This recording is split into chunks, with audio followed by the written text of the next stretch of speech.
وسلم کی زوجہ مطہرہ عائشہ رضی اللہ عنہا نے کہ ابو حذیفہ رضی اللہ عنہ جو رسول اللہ صلی اللہ علیہ وسلم کے ساتھ بدر کی لڑائی میں شریک ہونے والوں میں تھے نے سالم رضی اللہ عنہ کو اپنا منہ بولا بیٹا بنایا تھا اور اپنی بھتیجی ہند بنت ولید بن عتبہ سے شادی کرا دی تھی۔ سالم رضی اللہ عنہ ایک انصاری خاتون کے غلام تھے، جیسے نبی کریم صلی اللہ علیہ وسلم نے زید بن حارثہ رضی اللہ عنہ کو اپنا منہ بولا بیٹا بنا لیا تھا۔ جاہلیت میں یہ دستور تھا کہ اگر کوئی شخص کسی کو اپنا منہ بولا بیٹا بنا لیتا تو لوگ اسی کی طرف اسے منسوب کر کے پکارتے اور منہ بولا بیٹا اس کی میراث کا بھی وارث ہوتا، یہاں تک کہ اللہ تعالیٰ نے یہ آیت نازل کی کہ انہیں ان کے باپوں کی طرف منسوب کر کے پکارو۔ تو سہلہ رضی اللہ عنہا حضور صلی اللہ علیہ وسلم کی خدمت میں حاضر ہوئیں، پھر تفصیل سے راوی نے حدیث بیان کی۔ صحیح بخاری حدیث نمبر 4000۔ بشر بن مفضل نے بیان کیا، کہا ہم سے خالد بن زکوان نے، ان سے ربیع بنت معوذ رضی اللہ عنہ نے بیان کیا کہ جس رات میری شادی ہوئی تھی نبی کریم صلی اللہ علیہ وسلم اس کی صبح کو میرے یہاں تشریف لائے اور میرے بستر پر بیٹھے جیسے اب تم یہاں میرے پاس بیٹھے ہوئے ہو۔ چند بچیاں دف بجا رہی تھیں اور وہ اشعار پڑھ رہی تھیں جن میں ان کے ان خاندان والوں کا ذکر تھا جو بدر کی لڑائی میں شہید ہو گئے تھے۔ انہی میں ایک لڑکی نے یہ مصرع بھی پڑھا کہ ہم میں نبی صلی اللہ علیہ وسلم ہیں جو کل ہونے والی بات کو جانتے ہیں۔ حضور صلی اللہ علیہ وسلم نے فرمایا یہ نہ پڑھو بلکہ جو پہلے پڑھ رہی تھیں وہی پڑھو۔ صحیح بخاری حدیث نمبر 4001۔ ہشام بن یوسف نے خبر دی، انہیں معمر بن راشد نے، انہیں زہری نے دوسری سند، اور ہم سے اسماعیل بن ابی اویس نے بیان کیا، کہا کہ مجھ سے میرے بھائی عبد الحمید نے بیان کیا، ان سے سلیمان بن بلال نے، ان سے محمد بن ابی عتیق نے، ان سے ابن شہاب زہری نے، ان سے عبید اللہ بن عبداللہ بن عتبہ بن مسعود نے، اور ان سے حضرت ابن عباس رضی اللہ عنہ نے بیان کیا کہ مجھے رسول اللہ صلی اللہ علیہ وسلم کے صحابی ابو طلحہ رضی اللہ عنہ نے خبر دی، وہ حضور صلی اللہ علیہ وسلم کے ساتھ بدر کی لڑائی میں شریک تھے کہ فرشتے اس گھر میں نہیں آتے جس میں تصویر یا کتا ہو۔ ان کی مراد جاندار کی تصویر سے تھی۔ صحیح بخاری حدیث نمبر 4002۔ عبداللہ بن مبارک نے خبر دی، انہیں یونس بن یزید نے خبر دی۔ دوسری سند امام بخاری رحمہ اللہ نے کہا ہم کو احمد بن صالح نے خبر دی، ان سے عتبہ بن خالد نے بیان کیا، کہا ہم سے یونس نے بیان کیا، ان سے زاہری نے، انہیں علی بن حسین امام زین العابدین نے خبر دی، انہیں حضرت حسین بن علی رضی اللہ عنہ نے خبر دی، اور ان سے حضرت علی رضی اللہ عنہ نے بیان کیا کہ جنگ بدر کی غنیمت میں سے مجھے ایک اور اونٹنی ملی تھی، اور اسی جنگ کی غنیمت میں سے اللہ تعالیٰ نے رسول اللہ صلی اللہ علیہ وسلم کا جو خمس کے طور پر حصہ مقرر کیا تھا اس میں سے بھی حضور صلی اللہ علیہ وسلم نے مجھے ایک اونٹنی عنایت فرمائی تھی۔ پھر میرا ارادہ ہوا کہ حضور صلی اللہ علیہ وسلم کی صاحبزادی حضرت فاطمہ رضی اللہ عنہا کی رخصتی کرا لاؤں، اس لیے بنی قنیقہ کے ایک سنار سے بات چیت کی کہ وہ میرے ساتھ چلے اور ہم ازخر گھاس لائیں۔ میرا ارادہ تھا کہ میں اس گھاس کو سناروں کے ہاتھ بیچ دوں گا اور اس کی قیمت ولیمے کی دعوت میں لگاؤں گا۔ میں ابھی اپنی اونٹنی کے لیے پالان، ٹوکرے اور رسیاں جمع کر رہا تھا۔ اونٹنیاں ایک انصاری صحابی کے حجرے کے قریب بیٹھی ہوئی تھیں۔ میں جن انتظامات میں تھا جب وہ پورے ہو گئے تو اونٹنیوں کو لینے آیا، وہاں دیکھا کہ ان کے کوہان کسی نے کاٹ دیے ہیں اور کوکھ چیر کر اندر سے کلیجی نکال لی ہے۔ یہ حالت دیکھ کر میں اپنے آنسوؤں کو نہ روک سکا۔ میں نے پوچھا یہ کس نے کیا ہے؟ لوگوں نے بتایا کہ حمزہ بن عبد المطلب رضی اللہ عنہ نے، اور وہ ابھی اسی حجرے میں انصار کے ساتھ شراب نوشی کی ایک مجلس میں موجود ہیں۔ ان کے پاس ایک گانے والی ہے اور ان کے دوست احباب ہیں۔ گانے والی نے گاتے ہوئے جب یہ مصرع پڑھا، ہاں اے حمزہ یہ عمدہ اور فربا اونٹنیاں ہیں، تو حمزہ رضی اللہ عنہ نے کود کر اپنی تلوار تھامی اور ان دونوں اونٹنیوں کے کوہان کاٹ ڈالے اور ان کی کوکھ چیر کر اندر سے کلیجی نکال لی۔ حضرت علی رضی اللہ عنہ نے بیان کیا کہ پھر میں وہاں سے نبی کریم صلی اللہ علیہ وسلم کی خدمت میں حاضر ہوا۔ زید بن حارثہ رضی اللہ عنہ بھی حضور صلی اللہ علیہ وسلم کی خدمت میں موجود تھے۔ حضور صلی اللہ علیہ وسلم نے میرے غم کو پہلے ہی جان لیا اور فرمایا کہ کیا بات پیش آئی؟ میں بولا یا رسول اللہ صلی اللہ علیہ وسلم، آج جیسی تکلیف کی بات کبھی پیش نہیں آئی تھی۔ حمزہ رضی اللہ عنہ نے میری دونوں اونٹنیوں کو پکڑ کے ان کے کوہان کاٹ ڈالے اور ان کی کوکھ چیر ڈالی ہے۔ وہ یہیں ایک گھر میں شراب کی مجلس جمائے بیٹھے ہیں۔ حضور صلی اللہ علیہ وسلم نے اپنی چادر مبارک منگوائی اور اسے اوڑھ کر آپ تشریف لے چلے۔ میں اور حضرت زید بن حارثہ رضی اللہ عنہ بھی ساتھ ساتھ ہو لیے۔ جب اس گھر کے قریب آپ تشریف لے گئے اور حضرت حمزہ رضی اللہ عنہ نے جو کچھ کیا تھا اس پر انہیں تنبیہ فرمائی۔ حضرت حمزہ رضی اللہ عنہ شراب کے نشے میں مست تھے اور ان کی آنکھیں سرخ تھیں۔ انہوں نے حضور صلی اللہ علیہ وسلم کی طرف نظر اٹھائی، پھر ذرا اور اوپر اٹھائی اور آپ کے گھٹنوں پر دیکھنے لگے، پھر اور نظر اٹھائی اور آپ کے چہرے پر دیکھنے لگے، پھر کہنے لگے تم سب میرے باپ کے غلام ہو۔ حضور صلی اللہ علیہ وسلم سمجھ گئے کہ اس وقت بے ہوش ہے، اس لیے آپ فوراً الٹے پاؤں اس گھر سے باہر نکل آئے۔ ہم بھی آپ کے ساتھ تھے۔ صحیح بخاری حدیث نمبر 4003۔ سفیان بن عیینہ نے خبر دی کہ یہ روایت ہمیں عبد الرحمن بن عبداللہ اصبہانی نے لکھ کر بھیج دی۔ انہوں نے عبداللہ بن معقل سے سنا کہ حضرت علی رضی اللہ عنہ نے سہل بن حنیف رضی اللہ عنہ کے جنازے پر تکبیریں کہیں اور کہا کہ وہ بدر کی لڑائی میں شریک تھے۔ صحیح بخاری حدیث نمبر 4004۔ شعیب نے خبر دی، ان سے زہری نے بیان کیا، انہیں سالم بن عبداللہ نے خبر دی، انہوں نے عبداللہ بن عمر رضی اللہ عنہ سے سنا اور انہوں نے عمر بن خطاب رضی اللہ عنہ سے بیان کیا کہ جب حفصہ بنت عمر رضی اللہ عنہ کے شوہر خنیس بن حذافہ سہمی رضی اللہ عنہ کی وفات ہو گئی، وہ رسول اللہ صلی اللہ علیہ وسلم کے اصحاب میں تھے اور بدر کی لڑائی میں انہوں نے شرکت کی تھی اور مدینے میں ان کی وفات ہو گئی تھی۔ حضرت عمر رضی اللہ عنہ نے بیان کیا کہ میری ملاقات عثمان بن عفان رضی اللہ عنہ سے ہوئی تو میں نے ان سے حفصہ کا ذکر کیا اور کہا کہ اگر آپ چاہیں تو اس کا نکاح میں آپ سے کر دوں۔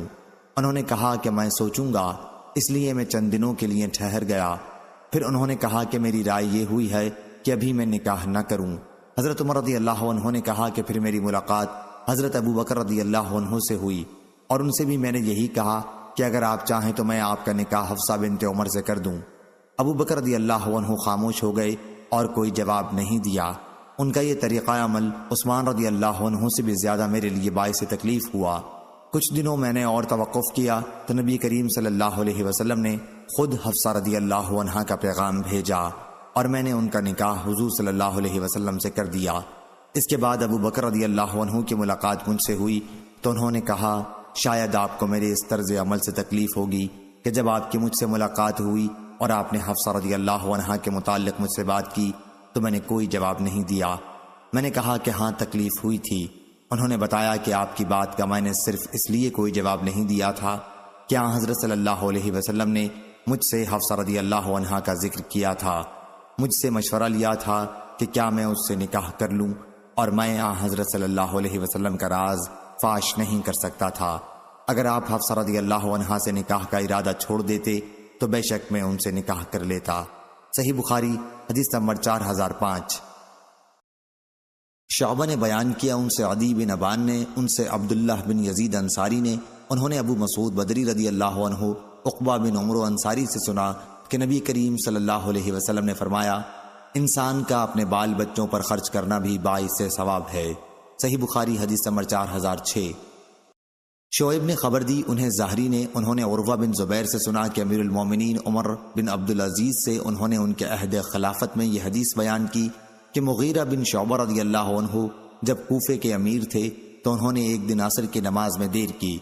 اس پر زید بن حسن کے نانا ابو مسعود عقبہ بن عمرو انصاری رضی اللہ عنہ ان کے یہاں گئے۔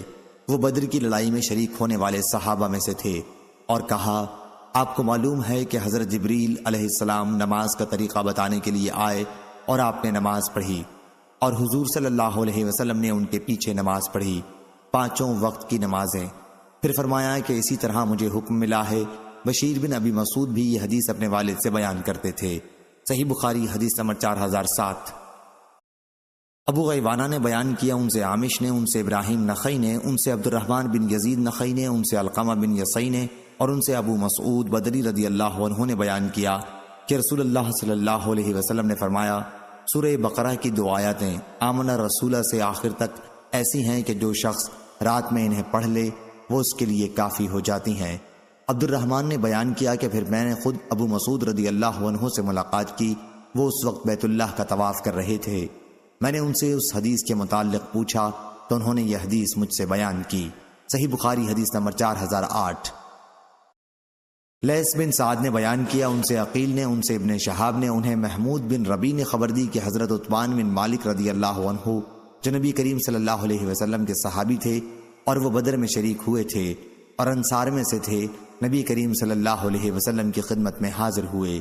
صحیح بخاری حدیث نمبر 4009۔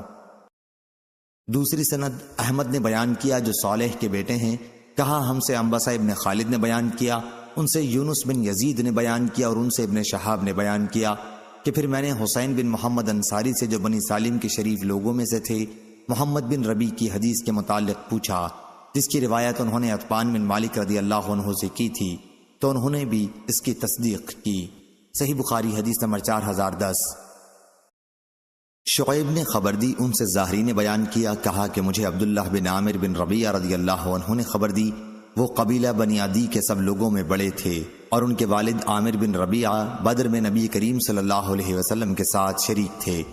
انہوں نے بیان کیا کہ حضرت عمر رضی اللہ عنہ نے حضرت قدامہ بن مظعون کو بحرین کا عامل بنایا تھا۔ وہ قدامہ رضی اللہ عنہ بھی بدر کے معرکے میں شریک تھے اور عبداللہ بن عمر رضی اللہ عنہ اور حفصہ رضی اللہ عنہا کے ماموں تھے۔ صحیح بخاری حدیث نمبر 4011۔ جویریہ بن اسما نے بیان کیا، ان سے امام مالک رضی اللہ عنہ نے، ان سے زہری نے، انہیں سالم بن عبداللہ نے خبر دی، بیان کیا کہ حضرت رافع بن خدیج رضی اللہ عنہ نے حضرت عبداللہ بن عمر رضی اللہ عنہ کو خبر دی کہ ان کے دو چچاؤں ظہیر اور مظہر رافع بن عدی بن زید انصاری کے بیٹوں جنہوں نے بدر کی لڑائی میں شرکت کی تھی نے انہیں خبر دی کہ رسول اللہ صلی اللہ علیہ وسلم نے زمین کو کرائے پر دینے سے منع کیا تھا۔ میں نے سالم سے کہا لیکن آپ تو کرائے پر دیتے ہو؟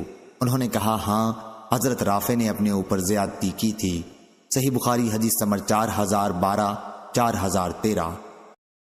شعبہ نے بیان کیا، ان سے حسین بن عبد الرحمن نے، انہوں نے عبداللہ بن شداد بن حاد لیسی سے سنا، انہوں نے بیان کیا کہ میں نے حضرت رفاعہ بن رافع انصاری رضی اللہ عنہ کو دیکھا ہے، وہ بدر کی لڑائی میں شریک ہوئے تھے۔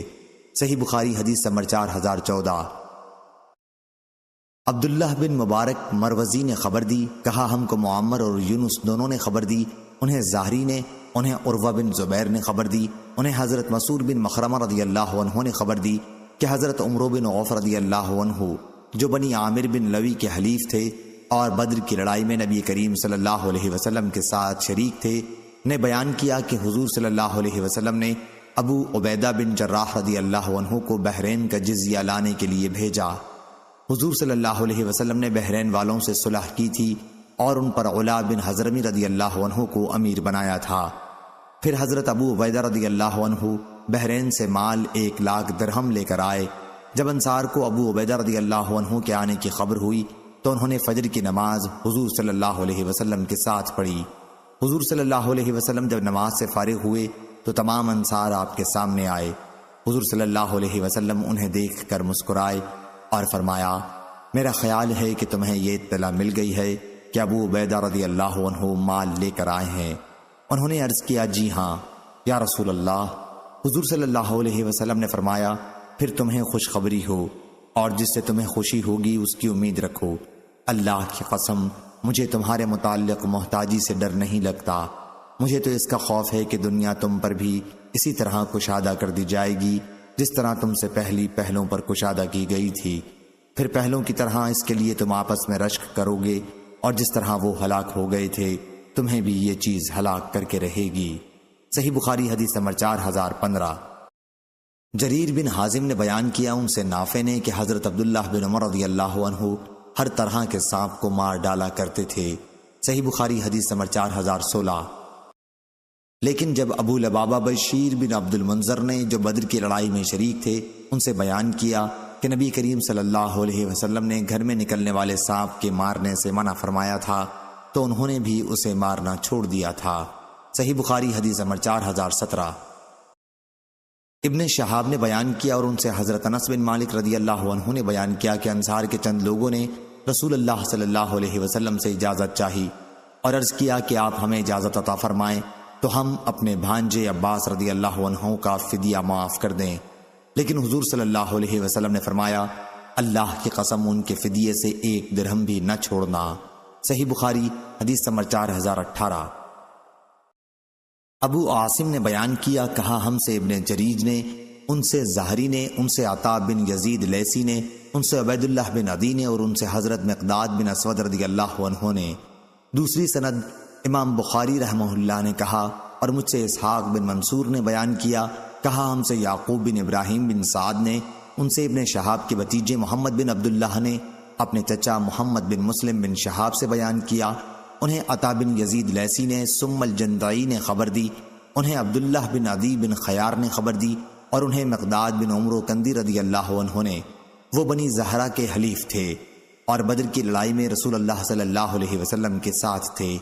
انہوں نے خبر دی کہ انہوں نے رسول اللہ صلی اللہ علیہ وسلم سے عرض کیا، اگر کسی موقع پر میری کسی کافر سے ٹکر ہو جائے اور ہم دونوں ایک دوسرے کو قتل کرنے کی کوشش میں لگ جائیں اور وہ میرے ایک ہاتھ پر تلوار مار کر اسے کاٹ ڈالے، پھر وہ مجھ سے بھاگ کر ایک درخت کی پناہ لے کر کہنے لگے میں اللہ پر ایمان لایا، تو کیا یا رسول اللہ اس کے اس اقرار کے بعد پھر بھی میں اسے قتل کر دوں؟ حضور صلی اللہ علیہ وسلم نے فرمایا کہ پھر تم اسے قتل نہ کرنا۔ انہوں نے عرض کیا یا رسول اللہ وہ پہلے میرا ایک ہاتھ بھی کاٹ چکا ہے اور یہ اقرار میرے ہاتھ کاٹنے کے بعد کیا ہے۔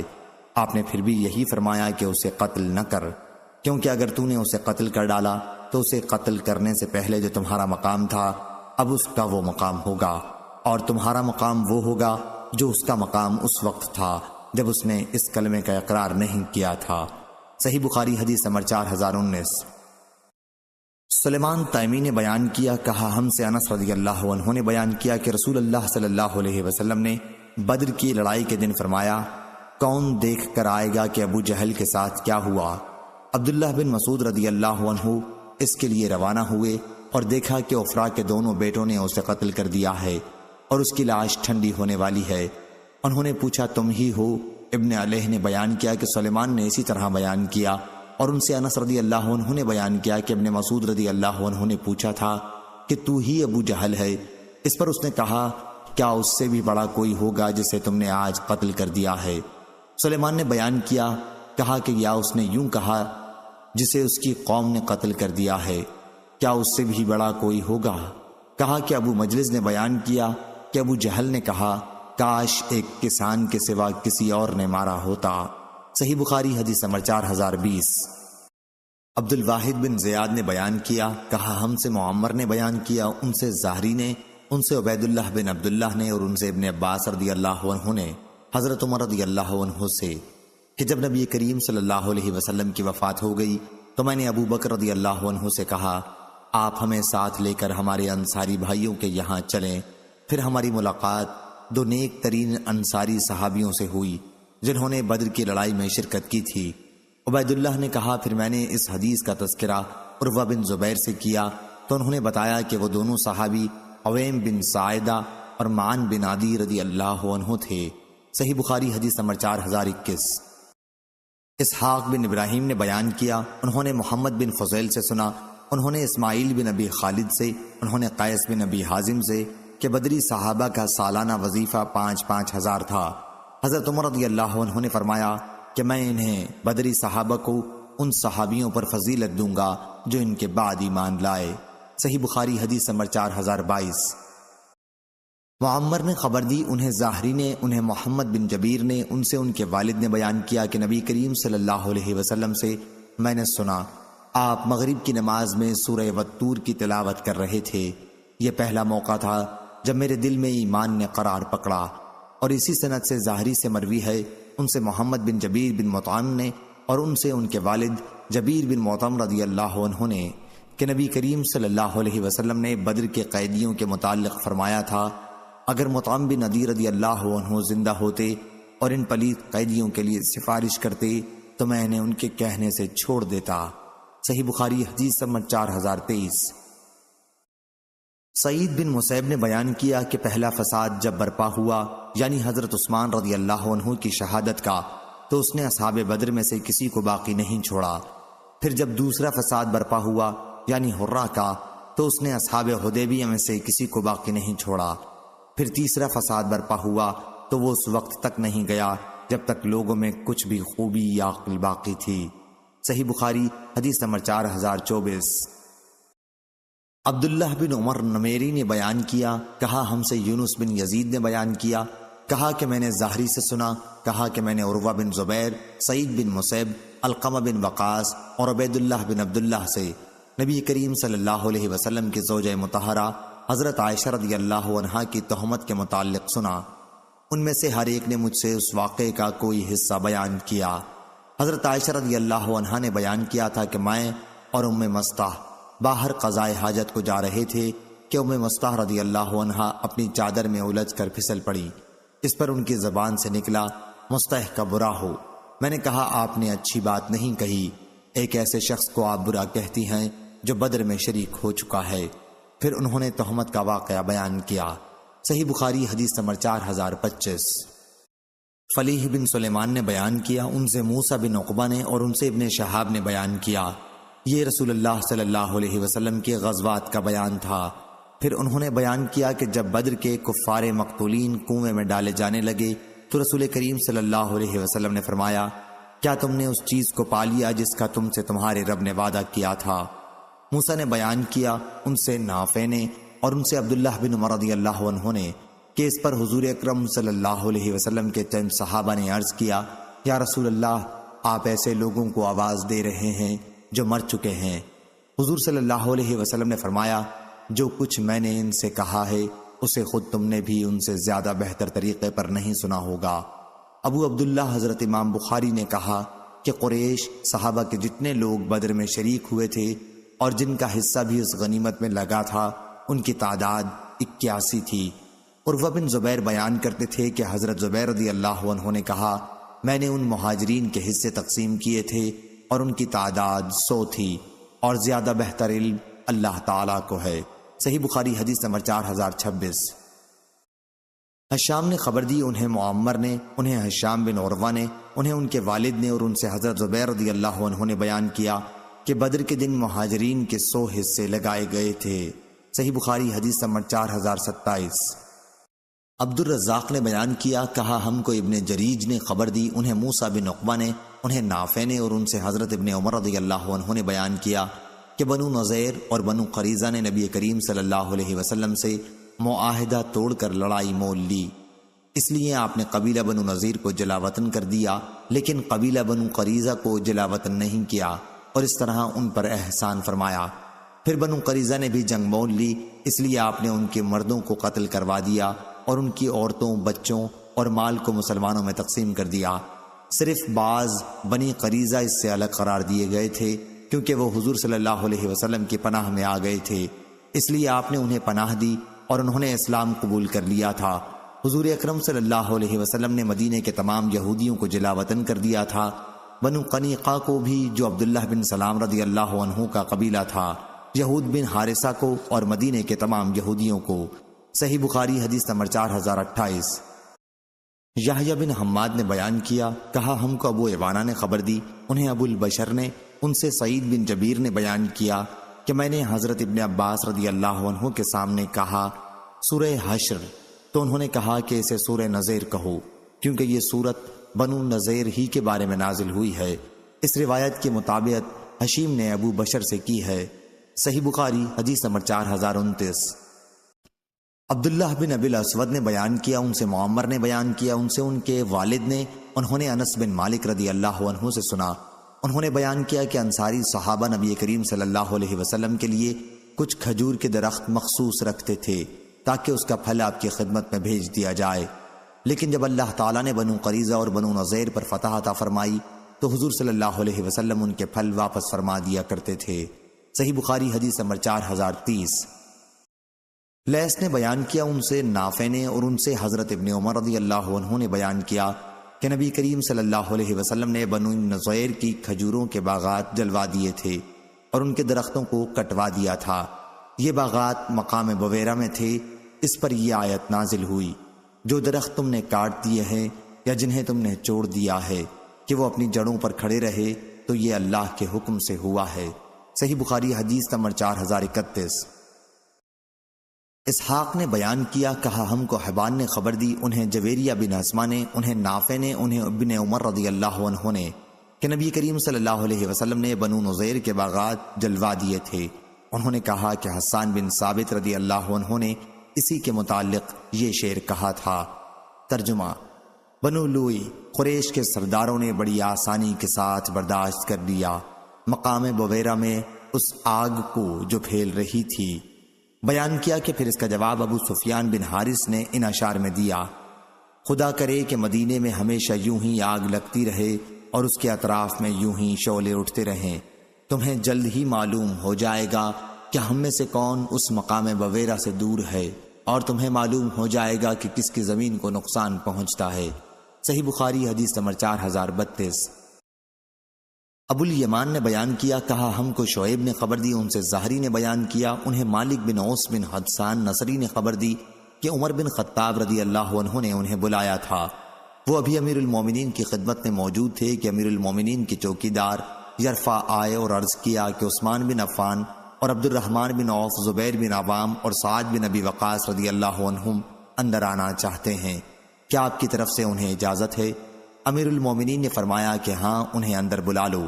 تھوڑی دیر بعد یرفع پھر آئے اور عرض کیا، حضرت عباس اور علی رضی اللہ عنہ بھی اجازت چاہتے ہیں، کیا انہیں اندر آنے کی اجازت ہے؟ آپ نے فرمایا کہ ہاں۔ جب یہ بھی دونوں بزرگ اندر تشریف لے آئے تو عباس رضی اللہ عنہ نے کہا، امیر المومنین، میرا اور ان علی رضی اللہ عنہ کا فیصلہ کر دیجئے۔ وہ دونوں اس جائیداد کے بارے میں جھگڑ رہے تھے جو اللہ تعالیٰ نے اپنے رسول صلی اللہ علیہ وسلم کو مال بنو نذیر سے فے کے طور پر دی تھی۔ اس موقع پر علی اور عباس نے ایک دوسرے کو سخت سست کہا اور ایک دوسرے پر تنقید کی تو حاضرین بولے، امیر المومنین، آپ ان دونوں بزرگوں کا فیصلہ کر دیں تاکہ دونوں میں کوئی جھگڑا نہ رہے۔ عمر رضی اللہ عنہ نے کہا، جلدی نہ کیجیے، میں آپ لوگوں سے اس اللہ کا واسطہ دے کر پوچھتا ہوں جس کے حکم سے آسمان و زمین قائم ہے۔ کیا آپ کو معلوم ہے کہ رسول کریم صلی اللہ علیہ وسلم نے فرمایا تھا کہ ہم انبیاء کی وراثت تقسیم نہیں ہوتی، جو کچھ ہم چھوڑ جائیں وہ صدقہ ہوتا ہے، اور اس سے حضور صلی اللہ علیہ وسلم کی مراد خود اپنی ذات سے تھی۔ حاضرین بولے کہ جی ہاں، حضور صلی اللہ علیہ وسلم نے یہ فرمایا تھا۔ پھر عمر رضی اللہ عنہ عباس اور علی رضی اللہ عنہما کی طرف متوجہ ہوئے اور ان سے کہا، میں آپ دونوں سے بھی اللہ کا واسطہ دے کر پوچھتا ہوں، کیا آپ کو بھی معلوم ہے کہ حضرت صلی اللہ علیہ وسلم نے یہ حدیث ارشاد فرمائی تھی؟ ان دونوں بزرگوں نے بھی جواب ہاں میں دیا۔ اس کے بعد عمر رضی اللہ عنہ نے کہا، پھر میں آپ لوگوں سے اس معاملے پر گفتگو کرتا ہوں۔ اللہ سبحانہ و تعالی نے اپنے رسول اللہ صلی اللہ علیہ وسلم کو اس مال فے میں سے جو بنو نذیر سے ملا تھا آپ کو خاص طور پر عطا فرما دیا تھا۔ اللہ تعالیٰ نے اس کے متعلق فرمایا ہے کہ بنو نذیر کے مالوں سے جو اللہ نے اپنے رسول کو دیا ہے تو تم نے اس کے لیے گھوڑے اور اونٹ نہیں دوڑائے، یعنی جنگ نہیں کی۔ اللہ تعالیٰ کا ارشاد قدیر تک، تو یہ مال خاص رسول اللہ کے لیے تھا، لیکن خدا کی قسم کہ حضور صلی اللہ علیہ وسلم نے تمہیں نظر انداز کر کے اپنے لیے اسے مخصوص نہیں فرمایا تھا، نہ تم پر اپنی ذات کو ترجیح دی تھی۔ پہلے اس مال میں سے تمہیں دیا اور تم میں اس کی تقسیم کی، اور آخر اس فے میں سے یہ جائیداد بچ گئی، پس آپ اپنی ازواج مطہرات کا سالانہ خرچ بھی اس میں سے نکالتے تھے، اور جو کچھ اس میں سے باقی بچتا اسے آپ اللہ تعالیٰ کے مصارف میں خرچ کیا کرتے تھے۔ حضور اکرم صلی اللہ علیہ وسلم نے اپنی زندگی میں یہ جائیداد انہی مصارف میں خرچ کی۔ پھر جب آپ کی وفات ہو گئی تو ابو بکر رضی اللہ عنہ نے کہا کہ مجھے حضرت صلی اللہ علیہ وسلم کا خلیفہ بنا دیا گیا ہے، اس لیے انہوں نے اسے اپنے قبضے میں لے لیا اور انہی مصارف میں خرچ کرتے رہے جس میں حضرت صلی اللہ علیہ وسلم خرچ کیا کرتے تھے، اور آپ لوگ یہی موجود تھے۔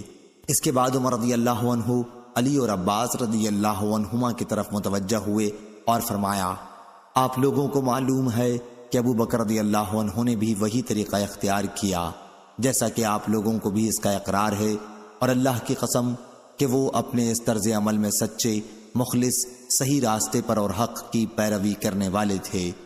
پھر اللہ تعالیٰ نے ابو بکر رضی اللہ عنہ کو بھی اٹھا لیا، اس لیے میں نے کہا کہ مجھے رسول کریم صلی اللہ علیہ وسلم اور ابو بکر رضی اللہ عنہ کا خلیفہ بنایا گیا ہے، چنانچہ میں اس جائیداد پر اپنی خلافت کے 2 سالوں سے قابض ہوں اور اسے انہی مصارف میں صرف کرتا ہوں جس میں حضرت صلی اللہ علیہ وسلم اور ابو بکر رضی اللہ عنہ نے کیا تھا، اور اللہ تعالیٰ جانتا ہے کہ میں بھی اپنے طرز عمل میں سچا، مخلص، صحیح راستے پر اور حق کی پیروی کرنے والا ہوں۔ پھر آپ دونوں میرے پاس آئے ہیں، آپ دونوں ایک ہی ہیں اور آپ کا معاملہ بھی ایک ہے۔ پھر آپ میرے پاس آئے، آپ کی مراد عباس رضی اللہ عنہ سے تھی، تو میں نے آپ دونوں کے سامنے یہ بات صاف کہہ دی تھی کہ رسول کریم فرما گئے تھے کہ ہمارا ترکہ تقسیم نہیں ہوتا، ہم جو کچھ چھوڑ جائیں وہ صدقہ ہے۔ پھر جب وہ جائیداد بطور انتظام میں آپ دونوں کو دے دوں تو میں نے آپ سے کہا کہ اگر آپ چاہیں تو میں یہ جائیداد آپ کو دے سکتا ہوں، لیکن شرط یہ ہے کہ اللہ تعالیٰ کے سامنے کیے ہوئے عہد کی تمام ذمہ داریوں کو آپ پورا کریں۔ آپ لوگوں کو معلوم ہے کہ حضرت صلی اللہ علیہ وسلم اور ابو بکر رضی اللہ عنہ نے اور خود میں نے جب سے میں خلیفہ بنا ہوں اس جائیداد کے معاملے میں کس طرز عمل کو اختیار کیا ہوا ہے۔ اگر یہ شرط آپ کو منظور نہ ہو تو پھر مجھ سے اس کے بارے میں آپ لوگ بات نہ کریں۔ آپ لوگوں نے اس پر کہا کہ ٹھیک ہے، آپ اسی شرط پر وہ جائیداد ہمارے حوالے کر دیں۔ چنانچہ میں نے اسے آپ لوگوں کے حوالے کر دیا۔ کیا آپ حضرات اس کے سوا کوئی اور فیصلہ اس سلسلے میں مجھ سے کروانا چاہتے ہیں؟ اس اللہ کی قسم جس کے حکم سے آسمان و زمین قائم ہے، قیامت تک میں اس کے سوا کوئی اور فیصلہ نہیں کر سکتا۔ اگر آپ لوگ شرط کے مطابق اس کے انتظام سے عاجز ہیں تو وہ جائیداد مجھے واپس کر دیں، میں خود اس کا انتظام کروں گا۔ صحیح بخاری حدیث نمبر 4033۔ ظاہری نے بیان کیا کہ پھر میں نے اس حدیث کا تذکرہ عروہ بن زبیر سے کیا تو انہوں نے کہا کہ مالک بن اوس نے یہ روایت تم سے صحیح بیان کی ہے۔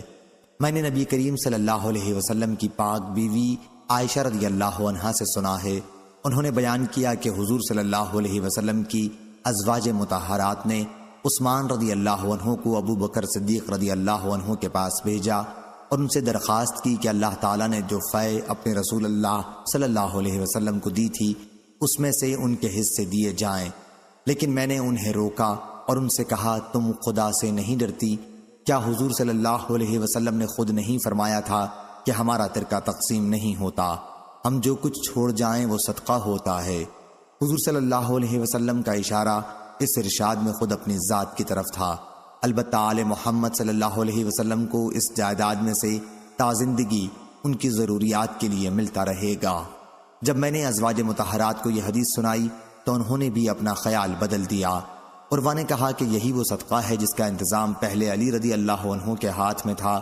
علی رضی اللہ عنہ نے عباس رضی اللہ عنہ کو اس کے احکام میں شریک نہیں کیا تھا بلکہ خود اس کا انتظام کرتے تھے، اور جس طرح حضور صلی اللہ علیہ وسلم ابو بکر رضی اللہ عنہ اور عمر رضی اللہ عنہ نے اسے خرچ کیا تھا، اسی طرح انہی مصارف میں وہ بھی خرچ کرتے تھے۔ اس کے بعد وہ صدقہ حسن بن علی رضی اللہ عنہ کے انتظام میں آ گیا تھا، پھر حسین بن علی رضی اللہ عنہ کے انتظام میں رہا، پھر جناب علی بن حسین اور حسن بن حسن کے انتظام میں آ گیا تھا، اور یہ حق ہے کہ یہ رسول اللہ صلی اللہ علیہ وسلم کا صدقہ تھا۔ صحیح بخاری حدیث نمبر 4034۔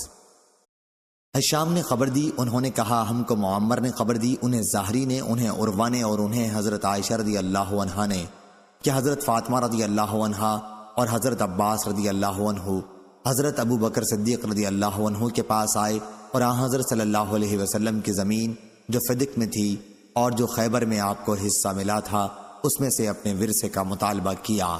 صحیح بخاری حدیث نمبر 4035۔ اس پر حضرت ابو بکر رضی اللہ عنہ نے کہا کہ میں نے خود حضرت صلی اللہ علیہ وسلم سے سنا ہے، آپ نے فرمایا تھا کہ ہمارا ترکہ تقسیم نہیں ہوتا، جو کچھ ہم چھوڑ جائیں وہ صدقہ ہے، البتہ آل محمد صلی اللہ علیہ وسلم کو اس جائیداد میں سے خرچ ضرور ملتا رہے گا، اور خدا کی قسم رسول کریم صلی اللہ علیہ وسلم کے قرابت داروں کے ساتھ عمدہ معاملہ کرنا مجھے خود اپنے قرابت داروں کے ساتھ حسن معاملت سے زیادہ عزیز ہے۔ صحیح بخاری حدیث نمبر 4036۔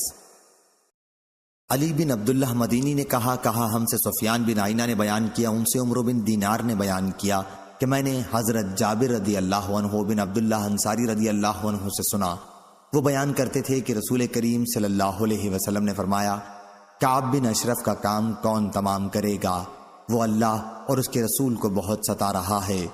اس پر محمد بن مسلمہ انصاری رضی اللہ عنہ کھڑے ہوئے اور عرض کیا یا رسول اللہ، کیا آپ اجازت دیں گے کہ میں اسے قتل کراؤں؟ آپ نے فرمایا ہاں مجھ کو یہ پسند ہے۔ انہوں نے عرض کیا پھر آپ مجھے اجازت عنایت فرمائیں کہ میں اس سے کچھ باتیں کہوں۔ آپ نے انہیں اجازت دے دی۔ اب محمد بن مسلمہ رضی اللہ عنہ کعب بن اشرف کے پاس آئے اور اس سے کہا، یہ شخص، اشارہ حضور اکرم صلی اللہ علیہ وسلم کی طرف تھا، ہم سے صدقہ مانگتا رہتا ہے اور اس نے ہمیں تھکا مارا ہے، اس لیے میں تم سے قرض لینے آیا ہوں۔ اس پر کعب نے کہا، ابھی آگے دیکھنا، خدا کی قسم بالکل اکتا جاؤ گے۔ محمد بن مسلمہ رضی اللہ عنہ نے کہا، چونکہ ہم نے بھی اب ان کی اتباع کر لی ہے، اس لیے جب تک یہ نہ کھل جائے کہ ان کا انجام کیا ہوتا ہے، انہیں چھوڑنا بھی مناسب نہیں۔ میں تم سے ایک وسق، یا راوی نے بیان کیا کہ 2 وسق غلہ قرض لینے آیا ہوں، اور ہم سے عمرو بن دینار نے یہ حدیث کئی دفعہ بیان کی، لیکن 1 وسق یا 2 وسق غلے کا کوئی ذکر نہیں کیا۔ میں نے ان سے کہا کہ حدیث میں 1 وسق یا 2 وسق کا بھی ذکر ہے۔ انہوں نے کہا کہ میرا بھی خیال ہے کہ اس حدیث میں 1 یا 2 وسق کا ذکر آیا ہے۔ کعب بن اشرف نے کہا، ہاں میرے پاس کچھ گروی رکھ دو۔ انہوں نے پوچھا، گروی میں تم کیا چاہتے ہو؟ اس نے کہا، اپنی عورتوں کو رکھ دو۔ انہوں نے کہا کہ تم عرب کے بہت خوبصورت مرد ہو، ہم تمہارے پاس اپنی عورتیں کس طرح گروی رکھ سکتے ہیں؟ اس نے کہا، پھر اپنے بچوں کو گروی رکھ دو۔ انہوں نے کہا، ہم بچوں کو کس طرح گروی رکھ سکتے ہیں؟ کل انہیں اسی پر گالیاں دی جائیں گی کہ 1 یا 2 وسق غلے پر اسے رہن رکھ دیا گیا تھا، یہ تو بڑی بے غیرتی ہوگی۔ البتہ ہم تمہارے پاس اپنے لاما گروی رکھ سکتے ہیں۔ سفیان نے کہا کہ مراد اس سے ہتھیار تھے۔ محمد بن مسلمہ رضی اللہ عنہ نے اس سے دوبارہ ملنے کا وعدہ کیا اور رات کے وقت اس کے یہاں آئے۔ ان کے ساتھ ابو نائلہ بھی موجود تھے، وہ کعب بن اشرف کے رضائی بھائی تھے۔ پھر اس کے قلعے کے پاس جا کر انہوں نے آواز دی، وہ باہر آنے لگا تو اس کی بیوی نے کہا، اس وقت اتنی رات گئے کہاں باہر جا رہے ہو؟ اس نے کہا، وہ تو محمد بن مسلمہ اور میرا بھائی ابو نائلہ ہے۔ عمرو کے سوا دوسرے راوی نے بیان کیا کہ اس کی بیوی نے اس سے کہا تھا کہ مجھے تو یہ آواز ایسی لگتی ہے جیسے اس سے خون ٹپک رہا ہو۔ کعب نے جواب دیا کہ میرے بھائی محمد بن مسلمہ اور میرے رضائی بھائی ابو نائلہ ہیں، شریف کو اگر رات میں بھی نیزہ بازی کے لیے بلایا جائے تو وہ نکل پڑتا ہے۔ راوی نے بیان کیا کہ جب محمد بن مسلمہ اندر گئے تو ان کے ساتھ 2 آدمی اور تھے۔ سفیان سے پوچھا گیا کہ کیا عمرو بن دینار نے ان کے نام بھی لیے تھے؟ انہوں نے بتایا کہ بعض کا نام دیا تھا۔ عمرو نے بیان کیا کہ وہ آئے تو ان کے ساتھ 2 آدمی اور تھے، اور عمرو بن دینار کے سوا راوی نے ابو حبس بن جبر، حارث بن عوس اور عباد بن بشر نام بتائے تھے۔ عمرو نے بیان کیا کہ وہ اپنے ساتھ 2 آدمیوں کو لائے تھے اور انہیں یہ ہدایت کی تھی کہ جب کعب آئے تو میں اس کے سر کے بال ہاتھ میں لے لوں گا اور اسے سونگھنے لگوں گا۔ جب تمہیں اندازہ ہو جائے کہ میں نے اس کا سر پوری طرح اپنے قبضے میں لے لیا ہے تو پھر تم تیار ہو جانا اور اسے قتل کر ڈالنا۔ عمرو نے ایک مرتبہ بیان کیا کہ پھر میں اس کا سر سونگھوں گا۔ آخر کعب چادر لپیٹے ہوئے باہر آیا، اس کے جسم سے خوشبو پھوٹی پڑتی تھی۔ محمد بن مسلمہ رضی اللہ عنہ نے کہا، آج سے زیادہ عمدہ خوشبو میں نے کبھی نہیں سونگھی تھی۔ عمرو کے سوا دوسرے راوی نے بیان کیا کہ کعب اس پر بولا، میرے پاس عرب کی وہ عورت ہے جو ہر وقت عطر میں بسی رہتی ہے اور حسن و جمال میں بھی اس کی کوئی نظیر نہیں۔ عمرو نے بیان کیا کہ محمد بن مسلمہ رضی اللہ عنہ نے اس سے کہا، کیا تمہارے سر کو سونگھنے کی مجھے اجازت ہے؟ اس نے کہا، سونگھ سکتے ہو۔ راوی نے بیان کیا کہ محمد بن مسلمہ رضی اللہ عنہ نے اس کا سر سونگھا اور ان کے بعد ان کے ساتھیوں نے بھی سونگھا۔ پھر انہوں نے کہا، کیا دوبارہ سونگھنے کی اجازت ہے؟ اس نے اس مرتبہ بھی اجازت دے دی۔ پھر جب محمد بن مسلمہ رضی اللہ عنہ نے اسے پوری طرح اپنے قابو میں کر لیا تو اپنے ساتھیوں کو اشارہ کیا کہ تیار ہو جاؤ، چنانچہ انہوں نے اسے قتل کر دیا اور حضور صلی اللہ علیہ وسلم کی خدمت میں حاضر ہو کر اس کی اطلاع دی۔ صحیح بخاری حدیث نمبر 4037۔ یحییٰ بن آدم نے بیان کیا، ان سے یحییٰ بن ابی زائرہ نے، انہوں نے اپنے والد زکریا بن ابی زائدہ سے، ان سے ابو اسحاق سبیعی نے بیان کیا، ان سے برا بن عازب رضی اللہ عنہ نے بیان کیا۔ انہوں نے کہا کہ آن حضرت صلی اللہ علیہ وسلم نے داہنہ آدمیوں کو ابو رافع کے پاس بھیجا، من جملہ ان کے عبداللہ بن عتیق رات کو اس کے گھر میں گھسے، وہ سو رہا تھا، اسے قتل کیا۔ صحیح بخاری حدیث نمبر 4038۔ عبید اللہ بن موسیٰ نے بیان کیا، ان سے اسرائیل نے، ان سے ابو اسحاق نے اور ان سے برا بن عازب رضی اللہ عنہ نے بیان کیا کہ رسول اللہ صلی اللہ علیہ وسلم نے ابو رافع یہودی کے قتل کے لیے چند انصاری صحابہ کو بھیجا اور عبداللہ بن عتیق رضی اللہ عنہ کو ان کا امیر بنایا۔ یہ ابو رافع حضور اکرم صلی اللہ علیہ وسلم کو ایذا دیا کرتا تھا، اور آپ کے دشمنوں کی مدد کیا کرتا تھا۔ حجاز میں اس کا ایک قلعہ تھا اور وہیں وہ رہا کرتا تھا۔ جب اس کے قلعے کے قریب یہ پہنچے تو سورج غروب ہو چکا تھا اور لوگ اپنے مویشی لے کر اپنے گھروں کو واپس ہو چکے تھے۔ عبداللہ بن عتیق رضی اللہ عنہ نے اپنے ساتھیوں سے کہا، تم لوگ یہیں ٹھہرے رہو، میں اس قلعے پر جا رہا ہوں اور دربان پر کوئی تدبیر کروں گا تاکہ میں اندر جانے میں کامیاب ہو جاؤں۔ چنانچہ وہ قلعے کے پاس آئے اور دروازے کے قریب پہنچ کر انہوں نے خود کو اپنے کپڑوں میں اس طرح چھپا لیا جیسے کوئی قضائے حاجت کر رہا ہو۔ قلعے کے تمام آدمی اندر داخل ہو چکے تھے۔ دربان نے آواز دی، اے اللہ کے بندے، اگر اندر آنا ہے تو جلد آ جا، میں اب دروازہ بند کر دوں گا۔ عبداللہ بن عتیق رضی اللہ عنہ نے کہا، چنانچہ میں بھی اندر چلا گیا اور چھپ کر اس کی کاروائی دیکھنے لگا۔ جب سب لوگ اندر آ گئے تو اس نے دروازہ بند کیا اور کنجیوں کا گچھا ایک پھونٹی پر لٹکا دیا۔ انہوں نے بیان کیا کہ اب میں ان کنجیوں کی طرف بڑھا اور انہیں لے لیا۔ پھر میں نے قلعے کا دروازہ کھول لیا۔ ابو رافع کے پاس رات کے وقت داستانیں بیان کی جا رہی تھیں اور وہ اپنے خاص بالا خانے میں تھا۔ جب داستان کو اس کے یہاں سے اٹھ کر چلے گئے تو میں اس کے کمرے کی طرف چڑھنے لگا۔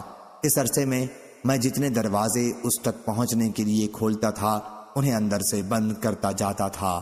میرا مطلب یہ تھا کہ اگر قلعے والوں کو میرے متعلق علم بھی ہو جائے تو اس وقت تک یہ لوگ میرے پاس نہ پہنچ سکیں جب تک میں اسے قتل نہ کر لوں۔ آخر میں اس کے قریب پہنچ گیا۔ اس وقت وہ ایک تاریک کمرے میں اپنے بال بچوں کے ساتھ سو رہا تھا۔ مجھے کچھ اندازہ نہیں ہو سکا کہ وہ کہاں ہے، اس لیے میں نے آواز دی، یا ابا رافع۔ وہ بولا، کون ہے؟ میں نے آواز کی طرف بڑھ کر تلوار کی ایک ضرب لگائی۔ اس وقت میرا دل دھک دھک کر رہا تھا۔ یہی وجہ ہوئی کہ میں اس کا کام تمام نہیں کر سکا۔ وہ چیخا تو میں کمرے سے باہر نکل آیا اور تھوڑی دیر تک باہر ہی ٹھہرا رہا۔ پھر دوبارہ اندر گیا اور میں نے آواز بدل کر پوچھا، ابو رافع یہ آواز کیسی تھی؟ وہ بولا، تیری ماں غارت ہو، ابھی ابھی مجھ پر کسی نے تلوار سے حملہ کیا ہے۔ انہوں نے بیان کیا کہ پھر آواز کی طرف بڑھ کر میں نے تلوار کی ایک ضرب اور لگائی۔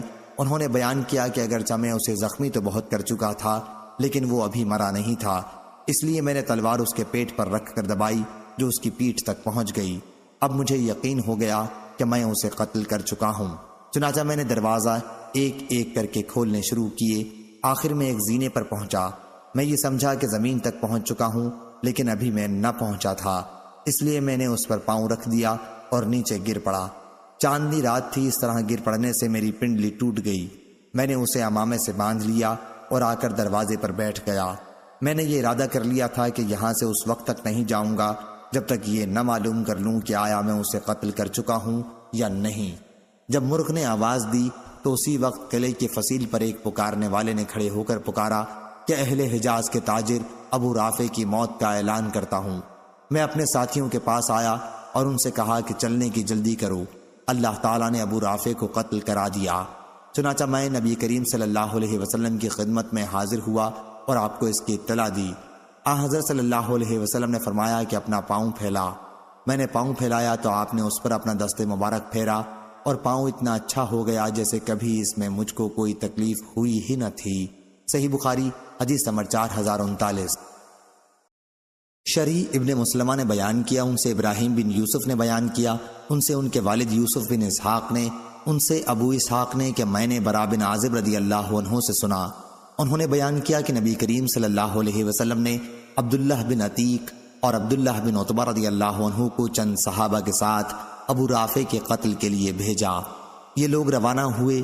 جب اس کے قلعے کے نزدیک پہنچے تو عبداللہ بن عتیق رضی اللہ عنہ نے اپنے ساتھیوں سے کہا کہ تم لوگ یہیں ٹھہر جاؤ، پہلے میں جاتا ہوں، دیکھوں صورتحال کیا ہے۔ عبداللہ بن عتیق رضی اللہ عنہ نے بیان کیا کہ قلعے کے قریب پہنچ کر میں اندر جانے کے لیے تدابیر کرنے لگا۔ اتفاق سے قلعے کا ایک گدھا گم تھا۔ انہوں نے بیان کیا کہ اسی گدھے کو تلاش کرنے کے لیے قلعے والے روشنی لے کر باہر نکلے۔ بیان کیا کہ میں ڈرا کہ کہیں مجھے کوئی پہچان نہ لے، اس لیے میں نے اپنا سر ڈھک لیا جیسے کوئی قضائے حاجت کر رہا ہے۔ اس کے بعد دربان نے آواز دی کہ اس سے پہلے کہ میں دروازہ بند کر لوں، جسے قلعے کے اندر داخل ہونا ہے وہ جلدی آ جائے۔ میں نے موقع غنیمت سمجھا اور اندر داخل ہو گیا اور قلعے کے دروازے کے پاس ہی جہاں گدھے باندھے جاتے تھے وہیں چھپ گیا۔ قلعے والوں نے ابو رافع کے ساتھ کھانا کھایا اور پھر اسے قصے سناتے رہے۔ آخر کچھ رات گئے وہ سب قلعے کے اندر ہی اپنے اپنے گھروں میں واپس آ گئے۔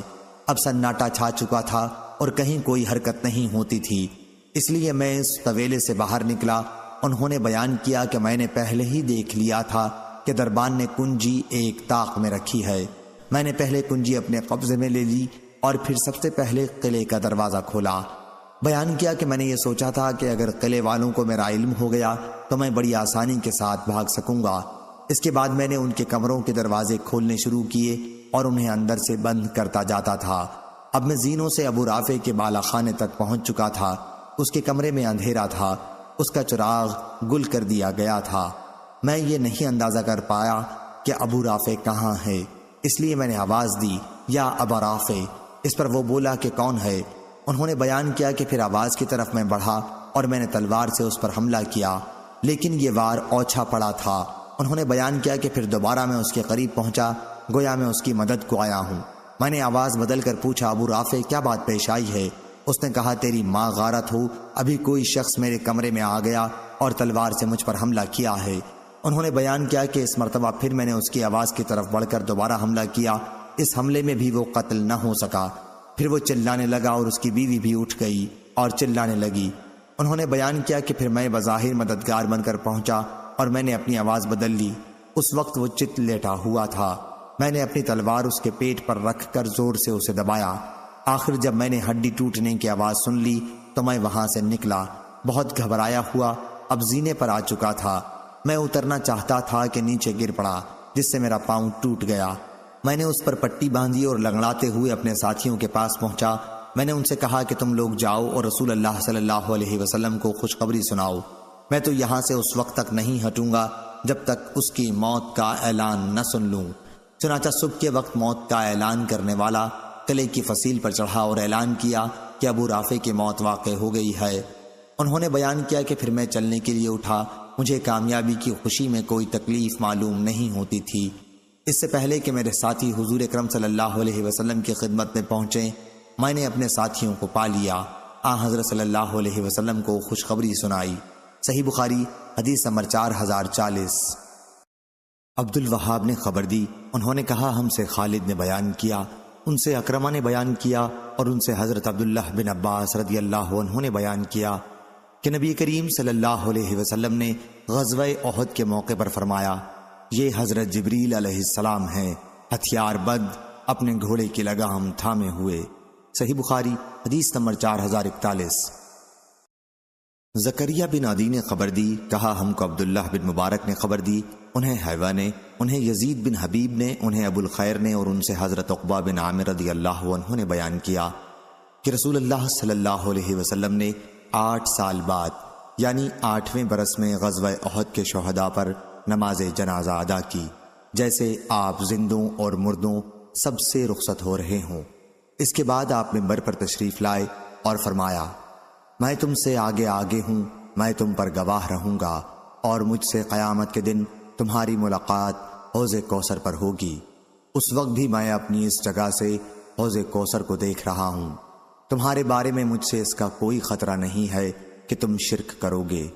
ہاں، میں تمہارے بارے میں دنیا سے ڈرتا ہوں کہ تم کہیں دنیا کے لیے آپس میں مقابلہ نہ کرنے لگو۔ عقبہ بن عامر رضی اللہ عنہ نے بیان کیا کہ میرے لیے رسول اللہ صلی اللہ علیہ وسلم کا یہ آخری دیدار تھا جو مجھ کو نصیب ہوا۔ صحیح بخاری حدیث نمبر 4042۔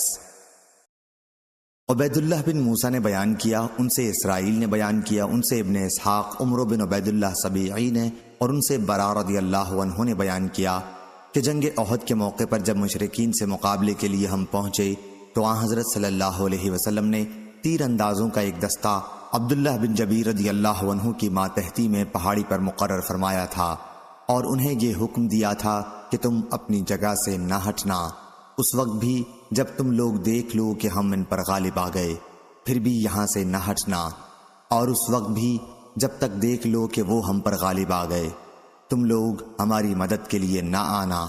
پھر جب ہماری مٹ بھیڑ کفار سے ہوئی تو ان میں بھگدڑ مچ گئی۔ میں نے دیکھا کہ ان کی عورتیں پہاڑیوں پر بڑی تیزی کے ساتھ بھاگی جا رہی تھیں، پنڈلیوں سے اوپر کپڑے اٹھائے ہوئے، جس سے ان کے پازیب دکھائی دے رہے تھے۔ حضرت عبداللہ بن جبیر رضی اللہ عنہ کے تیر انداز ساتھی کہنے لگے کہ غنیمت غنیمت۔ اس پر عبداللہ رضی اللہ عنہ نے ان سے کہا کہ مجھے نبی کریم صلی اللہ علیہ وسلم نے تاکید کی تھی کہ اپنی جگہ سے نہ ہٹنا، اس لیے تم لوگ مال غنیمت لوٹنے نہ جاؤ۔ لیکن ان کے ساتھیوں نے ان کا حکم ماننے سے انکار کر دیا۔ ان کی اس حکم عدولی کے نتیجے میں مسلمانوں کو ہار ہوئی اور 70 مسلمان شہید ہو گئے۔ اس کے بعد ابو سفیان نے پہاڑی پر سے آواز دی، کیا تمہارے ساتھ محمد صلی اللہ علیہ وسلم موجود ہیں؟ حضور صلی اللہ علیہ وسلم نے فرمایا کہ کوئی جواب نہ دے۔ پھر انہوں نے پوچھا کہ تمہارے ساتھ ابن ابی قحافہ ہیں، موجود ہیں؟ حضور صلی اللہ علیہ وسلم نے اس کے جواب میں بھی ممانعت فرما دی۔ انہوں نے پوچھا کیا تمہارے ساتھ ابن خطاب موجود ہیں؟ اس کے بعد وہ کہنے لگے کہ یہ سب قتل کر دیے گئے، اگر زندہ ہوتے تو جواب دیتے۔ اس پر عمر رضی اللہ عنہ بے قابو ہو گئے اور فرمایا، خدا کے دشمن تو جھوٹا ہے، خدا نے ابھی انہیں تمہیں ذلیل کرنے کے لیے باقی رکھا ہے۔ ابو سفیان نے کہا، حبل ایک بت بلند رہے۔ حضور صلی اللہ علیہ وسلم نے فرمایا کہ اس کا جواب دو۔ صحابہ رضی اللہ عنہم نے عرض کیا کہ ہم کیا جواب دیں؟ آپ نے فرمایا کہ کہو اللہ سب سے بلند ہے اور بزرگ و برتر ہے۔ ابو سفیان نے کہا، ہمارے پاس عزا بت ہے اور تمہارے پاس کوئی عزا نہیں۔ آپ نے فرمایا اس کا جواب دو۔ صحابہ رضی اللہ عنہ نے عرض کیا کیا جواب دیں؟ آپ نے فرمایا کہ کہو اللہ ہمارا حامی اور مددگار ہے اور تمہارا کوئی حامی نہیں۔ ابو سفیان نے کہا، آج کا دن بدر کے دن کا بدلہ ہے اور لڑائی کی مثال ڈول کی ہوتی ہے، کبھی ہمارے ہاتھ میں اور کبھی تمہارے ہاتھ میں۔ تم اپنے مقتولین میں کچھ لاشوں کا مسئلہ کیا ہوا پاؤ گے۔ میں نے اس کا حکم نہیں دیا تھا لیکن مجھے برا نہیں معلوم ہوا۔ صحیح بخاری حدیث نمبر 4043۔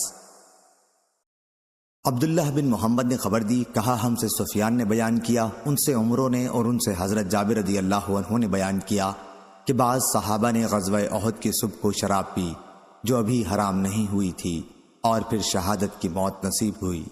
صحیح بخاری حدیث نمبر 4044۔ عبداللہ نے بیان کیا، کہا ہم کو شعبہ نے خبر دی، انہیں سعد بن ابراہیم نے، ان سے ان کے والد ابراہیم نے کہ ان کے والد عبد الرحمن بن عوف رضی اللہ عنہ کے پاس کھانا لایا گیا، ان کا روزہ تھا۔ انہوں نے کہا مصعب بن عمیر رضی اللہ عنہ احد کی جنگ میں شہید کر دیے گئے، وہ مجھ سے افضل اور بہتر تھے، لیکن انہیں جس چادر کا کفن دیا گیا وہ اتنی چھوٹی تھی کہ اگر اس سے ان کا سر چھپایا جاتا تو پاؤں کھل جاتا اور اگر پاؤں چھپایا جاتا تو سر کھل جاتا تھا۔ میرا خیال ہے کہ انہوں نے کہا اور حمزہ رضی اللہ عنہ بھی اسی جنگ میں شہید کیے گئے، وہ مجھ سے بہتر اور افضل تھے۔ پھر جیسا کہ تم دیکھ رہے ہو ہمارے لیے دنیا میں کشادگی دی گئی، یا انہوں نے یہ کہا کہ پھر جیسا کہ تم دیکھتے ہو ہمیں دنیا دی گئی، ہمیں تو اس کا ڈر ہے کہ کہیں یہی ہماری نیکیوں کا بدلہ نہ ہو جو اسی دنیا میں ہمیں دیا جا رہا ہے۔ اس کے بعد آپ اتنا روئے کہ کھانا نہ کھا سکے۔ صحیح بخاری حدیث نمبر 4045۔ سفیان بن عینہ نے بیان کیا، ان سے عمرو بن دینار نے، انہوں نے حضرت جابر بن عبداللہ انصاری رضی اللہ عنہ سے سنا، انہوں نے بیان کیا کہ ایک صحابی نے نبی کریم صلی اللہ علیہ وسلم سے غزوہ احد کے موقع پر پوچھا، یا رسول اللہ اگر میں قتل کر دیا گیا تو میں کہاں جاؤں گا؟ حضور اکرم صلی اللہ علیہ وسلم نے فرمایا کہ جنت میں۔ انہوں نے کھجور پھینک دی جو ان کے ہاتھ میں تھی اور لڑنے لگے یہاں تک کہ شہید ہو گئے۔ صحیح بخاری حدیث نمبر 4046۔ زہیر بن معاویہ نے بیان کیا، ان سے عامش نے بیان کیا، ان سے شفیق بن مسلمہ نے اور ان سے خباب بن الارت رضی اللہ عنہ نے بیان کیا کہ ہم نے رسول اللہ صلی اللہ علیہ وسلم کے ساتھ ہجرت کی تھی، ہمارا مقصد صرف اللہ کی رضا تھی، اس کا ثواب اللہ کے ذمے تھا۔ پھر ہم میں سے بعض لوگ تو وہ تھے جو گزر گئے اور کوئی اجر انہوں نے اس دنیا میں نہیں دیکھا، انہی میں سے مصعب بن عمیر رضی اللہ عنہ بھی تھے۔ احد کی لڑائی میں انہوں نے شہادت پائی تھی، ایک دھاری دار چادر کے سوا اور کوئی چیز ان کے پاس نہیں تھی اور وہی ان کا کفن بنی۔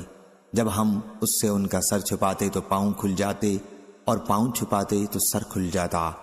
حضور صلی اللہ علیہ وسلم نے فرمایا کہ سر چادر سے چھپا دو اور پاؤں پر ازخر گھاس ڈال دو، یا حضور نے یہ الفاظ فرمائے تھے القو علی رجلہ من الازخر بجائے وجعلوا علی رجلہ الازخر۔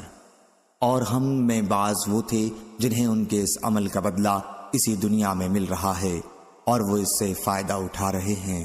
صحیح بخاری حدیث نمبر 4047۔ ہمیں طویل نے بیان کیا اور ان سے انس رضی اللہ عنہ نے کہ ان کے چچا انس بن نضر بدر کی لڑائی میں شریک نہ ہو سکے تھے۔ پھر انہوں نے کہا کہ میں نبی کریم صلی اللہ علیہ وسلم کے ساتھ پہلی ہی لڑائی میں غیر حاضر رہا۔ اگر حضور صلی اللہ علیہ وسلم کے ساتھ اللہ تعالیٰ نے مجھے کسی اور لڑائی میں شرکت کا موقع دیا تو اللہ دیکھے گا کہ میں کتنی بے جگری سے لڑتا ہوں۔ پھر غزوہ احد کے موقع پر جب مسلمانوں کی جماعت میں افراتفری پیدا ہوئی تو انہوں نے کہا، اے اللہ، مسلمانوں نے آج جو کچھ کیا میں تیرے حضور میں اس کے لیے معذرت خواہ ہوں، اور مشرکین نے جو کچھ کیا میں تیرے حضور میں اس سے اپنی بیزاری ظاہر کرتا ہوں۔ پھر وہ اپنی تلوار لے کر آگے بڑھے۔ راستے میں حضرت سعد بن معاذ رضی اللہ عنہ سے ملاقات ہوئی تو انہوں نے ان سے کہا، سعد کہاں جا رہے ہو؟ میں تو احد پہاڑی کے دامن میں جنت کی خوشبو سونگھ رہا ہوں۔ اس کے بعد وہ آگے بڑھے اور شہید کر دیے گئے۔ ان کی لاش پہچانی نہیں جا رہی تھی۔ آخر ان کی بہن نے ایک تل یا ان کی انگلیوں کے پور سے ان کی لاش کو پہچانا۔ ان کو 80 پر کئی زخم بھالے اور تلوار اور تیروں کے لگے تھے۔ صحیح بخاری حدیث نمبر 4048۔ موسیٰ بن اسماعیل نے بیان کیا، انہوں نے کہا ہم سے ابراہیم بن سعد نے بیان کیا، ان سے ابن شہاب نے بیان کیا، انہیں خارجہ بن زید بن ثابت نے خبر دی اور انہوں نے زید بن ثابت رضی اللہ عنہ سے سنا۔ وہ بیان کرتے تھے کہ جب ہم قرآن مجید کو لکھنے لگے تو مجھے سورہ احزاب کی ایک آیت لکھی ہوئی نہیں ملی۔ میں نے رسول اللہ صلی اللہ علیہ وسلم کو اس کی تلاوت کرتے بارہا سنا تھا۔ پھر جب ہم نے اس کی تلاش کی تو وہ آیت خزیمہ بن ثابت انصاری رضی اللہ عنہ کے پاس ہمیں ملی۔ آیت یہ تھی، من المؤمنین رجال صدقوا ما عاہد اللہ علیہ فمنہم من قضى نجبہ ومنہم من ينتظر۔ پھر ہم نے اس آیت کو اس کی صورت میں قرآن مجید میں ملا دیا۔ صحیح بخاری حدیث نمبر 4049۔ شعبہ نے بیان کیا، ان سے عدی بن ثابت نے، میں نے عبداللہ بن یزید سے سنا، وہ زید بن ثابت رضی اللہ عنہ سے بیان کرتے تھے کہ انہوں نے بیان کیا، جب نبی کریم صلی اللہ علیہ وسلم غزوہ احد کے لیے نکلے تو کچھ لوگ جو آپ کے ساتھ تھے منافقین بہانہ بنا کر واپس لوٹ گئے۔ پھر صحابہ کی ان واپس ہونے والے منافقین کے بارے میں دو رائے ہو گئی تھیں۔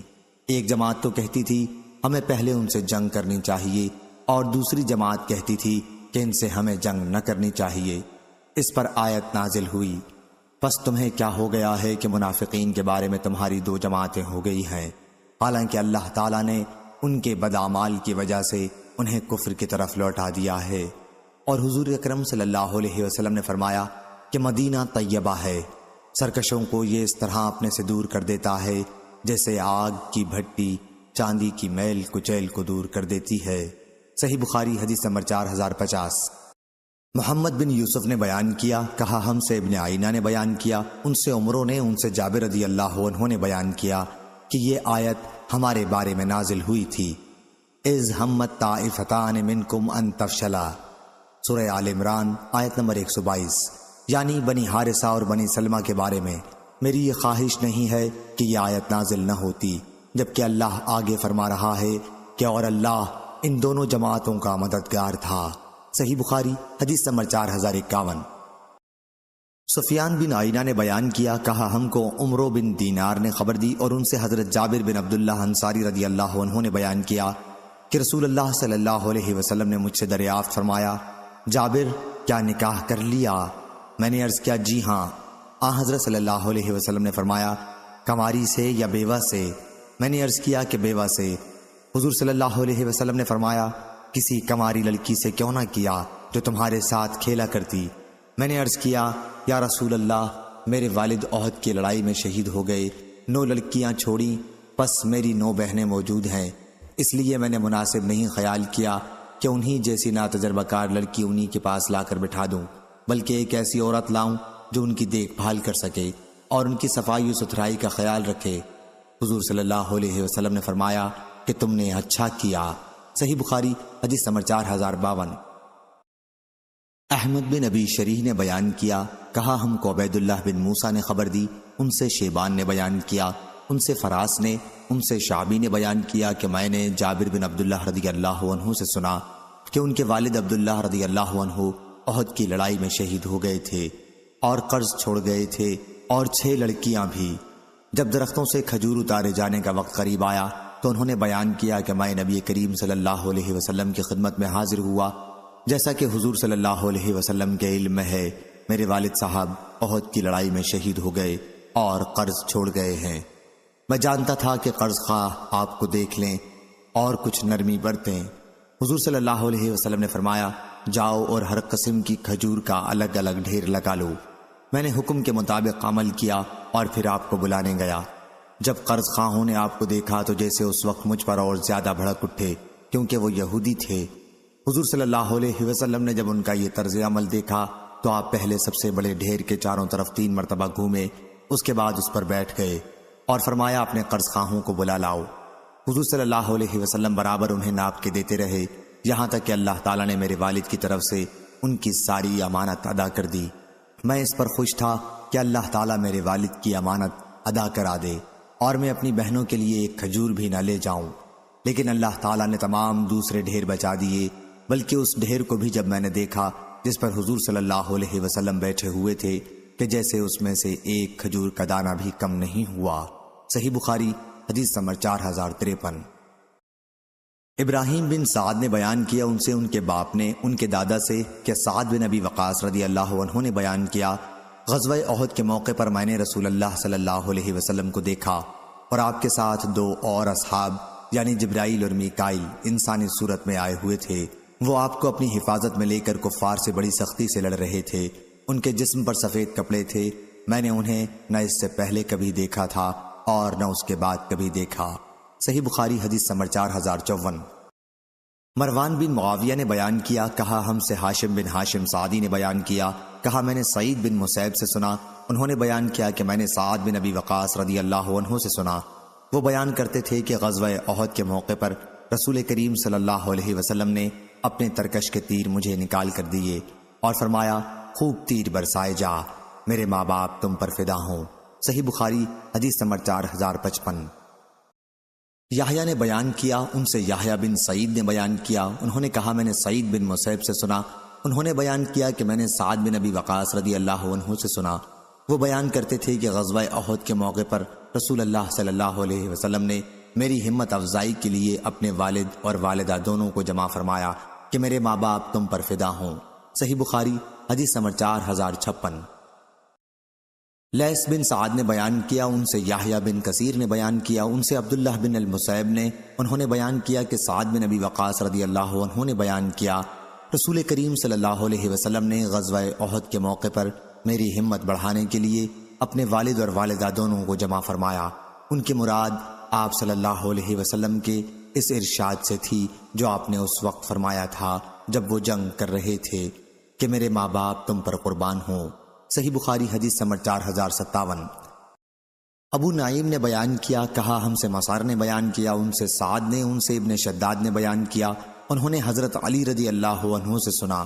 وہ بیان کرتے تھے کہ حضرت سعد رضی اللہ عنہ کے سوا میں نے نبی کریم صلی اللہ علیہ وسلم سے نہیں سنا کہ آپ صلی اللہ علیہ وسلم اس کے لیے دعا میں ماں باپ دونوں کو بائیں طور جمع کر رہے ہوں۔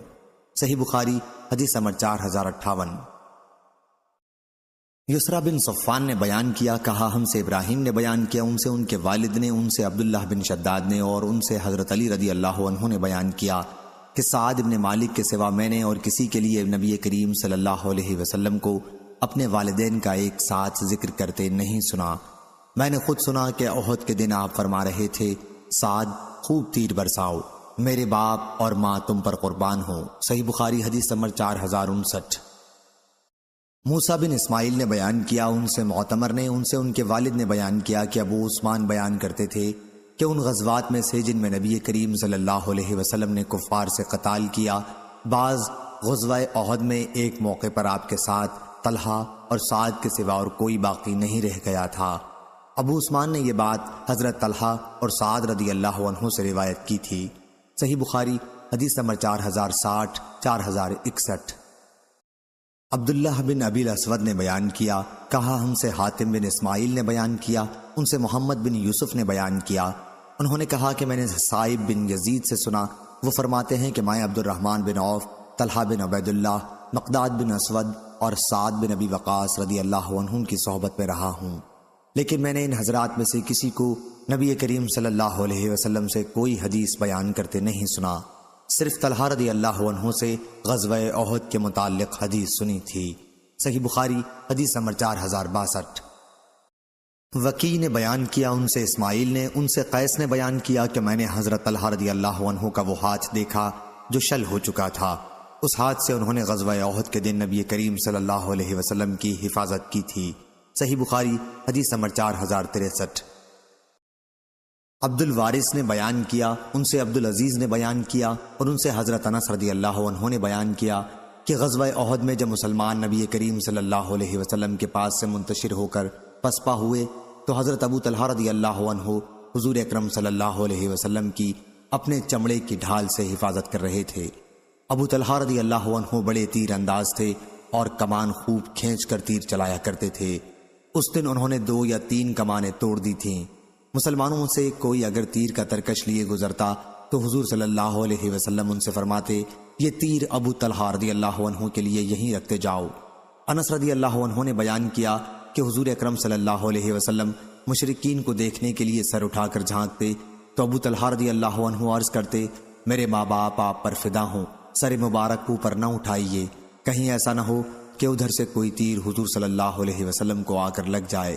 میری گردن آپ سے پہلے ہے اور میں نے دیکھا کہ جنگ میں حضرت عائشہ بنت ابی بکر اور انس رضی اللہ عنہ کی والدہ ام سلیم اپنے کپڑے اٹھائے ہوئے ہیں کہ ان کی پنڈلیاں نظر آ رہی تھیں اور مشکیزیں اپنی پیٹھوں پر لیے دوڑ رہی ہیں اور اس کا پانی زخمی مسلمانوں کو پلا رہی ہیں۔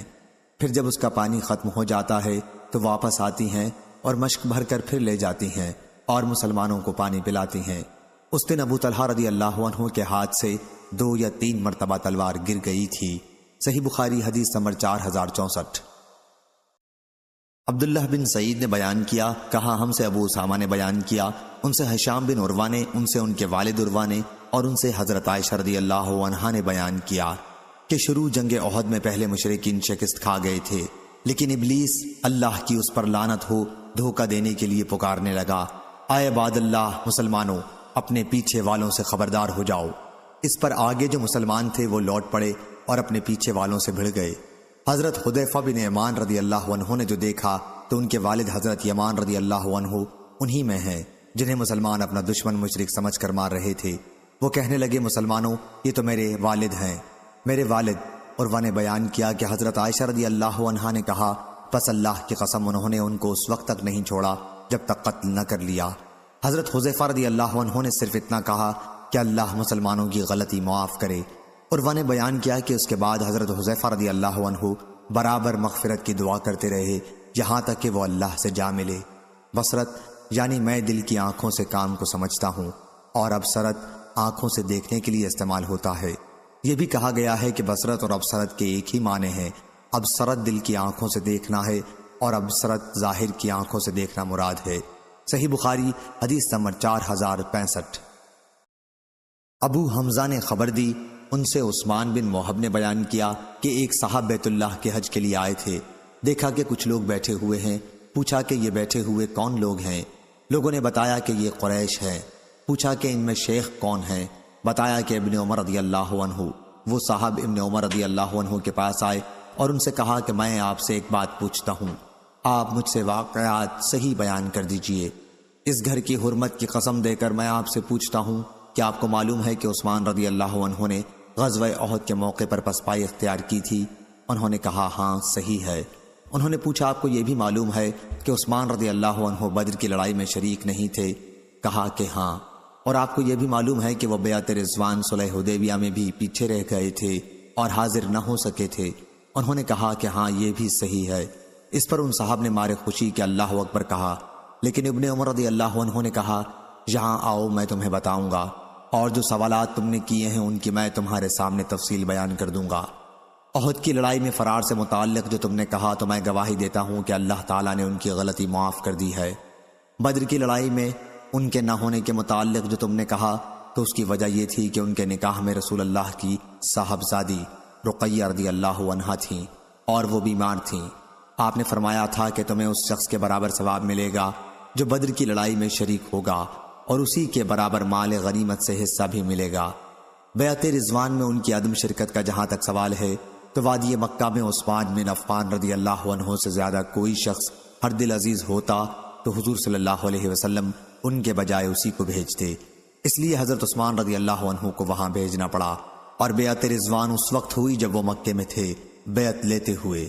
حضرت صلی اللہ علیہ وسلم نے اپنے داہنے ہاتھ کو اٹھا کر فرمایا یہ عثمان رضی اللہ عنہ کا ہاتھ ہے، اور اسے اپنے بائیں ہاتھ پر مار کر فرمایا کہ یہ بیعت عثمان رضی اللہ عنہ کی طرف سے ہے، اب جا سکتے ہو، البتہ میری باتوں کو یاد رکھنا۔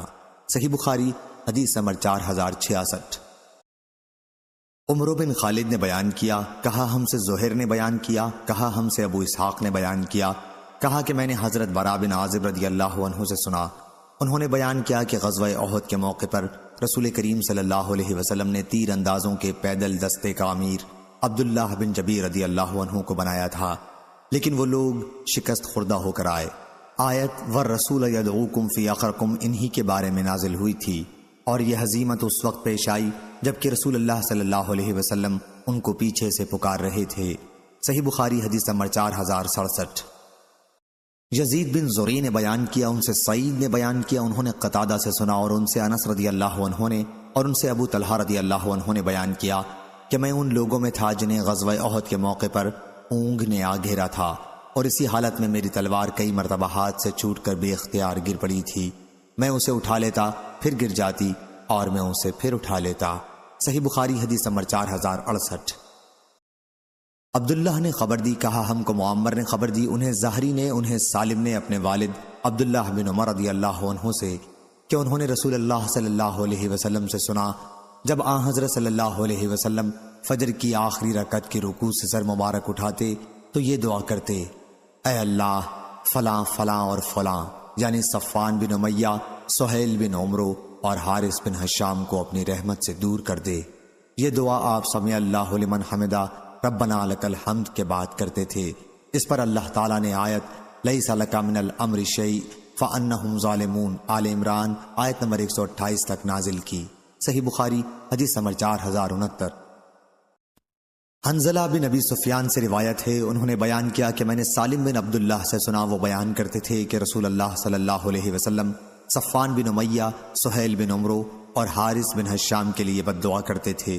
اس پر یہ آیت لیس لک من الامر شیء سے فانہم ظالمون تک نازل ہوئی۔ صحیح بخاری حدیث نمبر 4070۔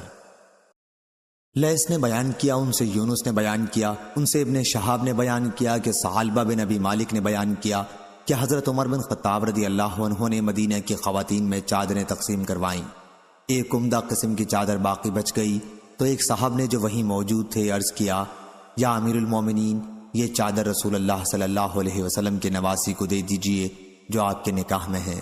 ان کا اشارہ حضرت ام کلثوم بنت علی رضی اللہ عنہ کی طرف تھا، لیکن حضرت عمر رضی اللہ عنہ بولے کہ حضرت ام سلیط رضی اللہ عنہ ان سے زیادہ مستحق ہیں۔ حضرت ام سلیط رضی اللہ عنہ کا تعلق قبیلہ انصار سے تھا اور انہوں نے رسول اللہ صلی اللہ علیہ وسلم سے بیعت کی تھی۔ حضرت عمر رضی اللہ عنہ نے کہا کہ غزوہ احد میں وہ ہمارے لیے پانی کی مشک بھر کر لاتی تھی۔ صحیح بخاری حدیث نمبر 4071۔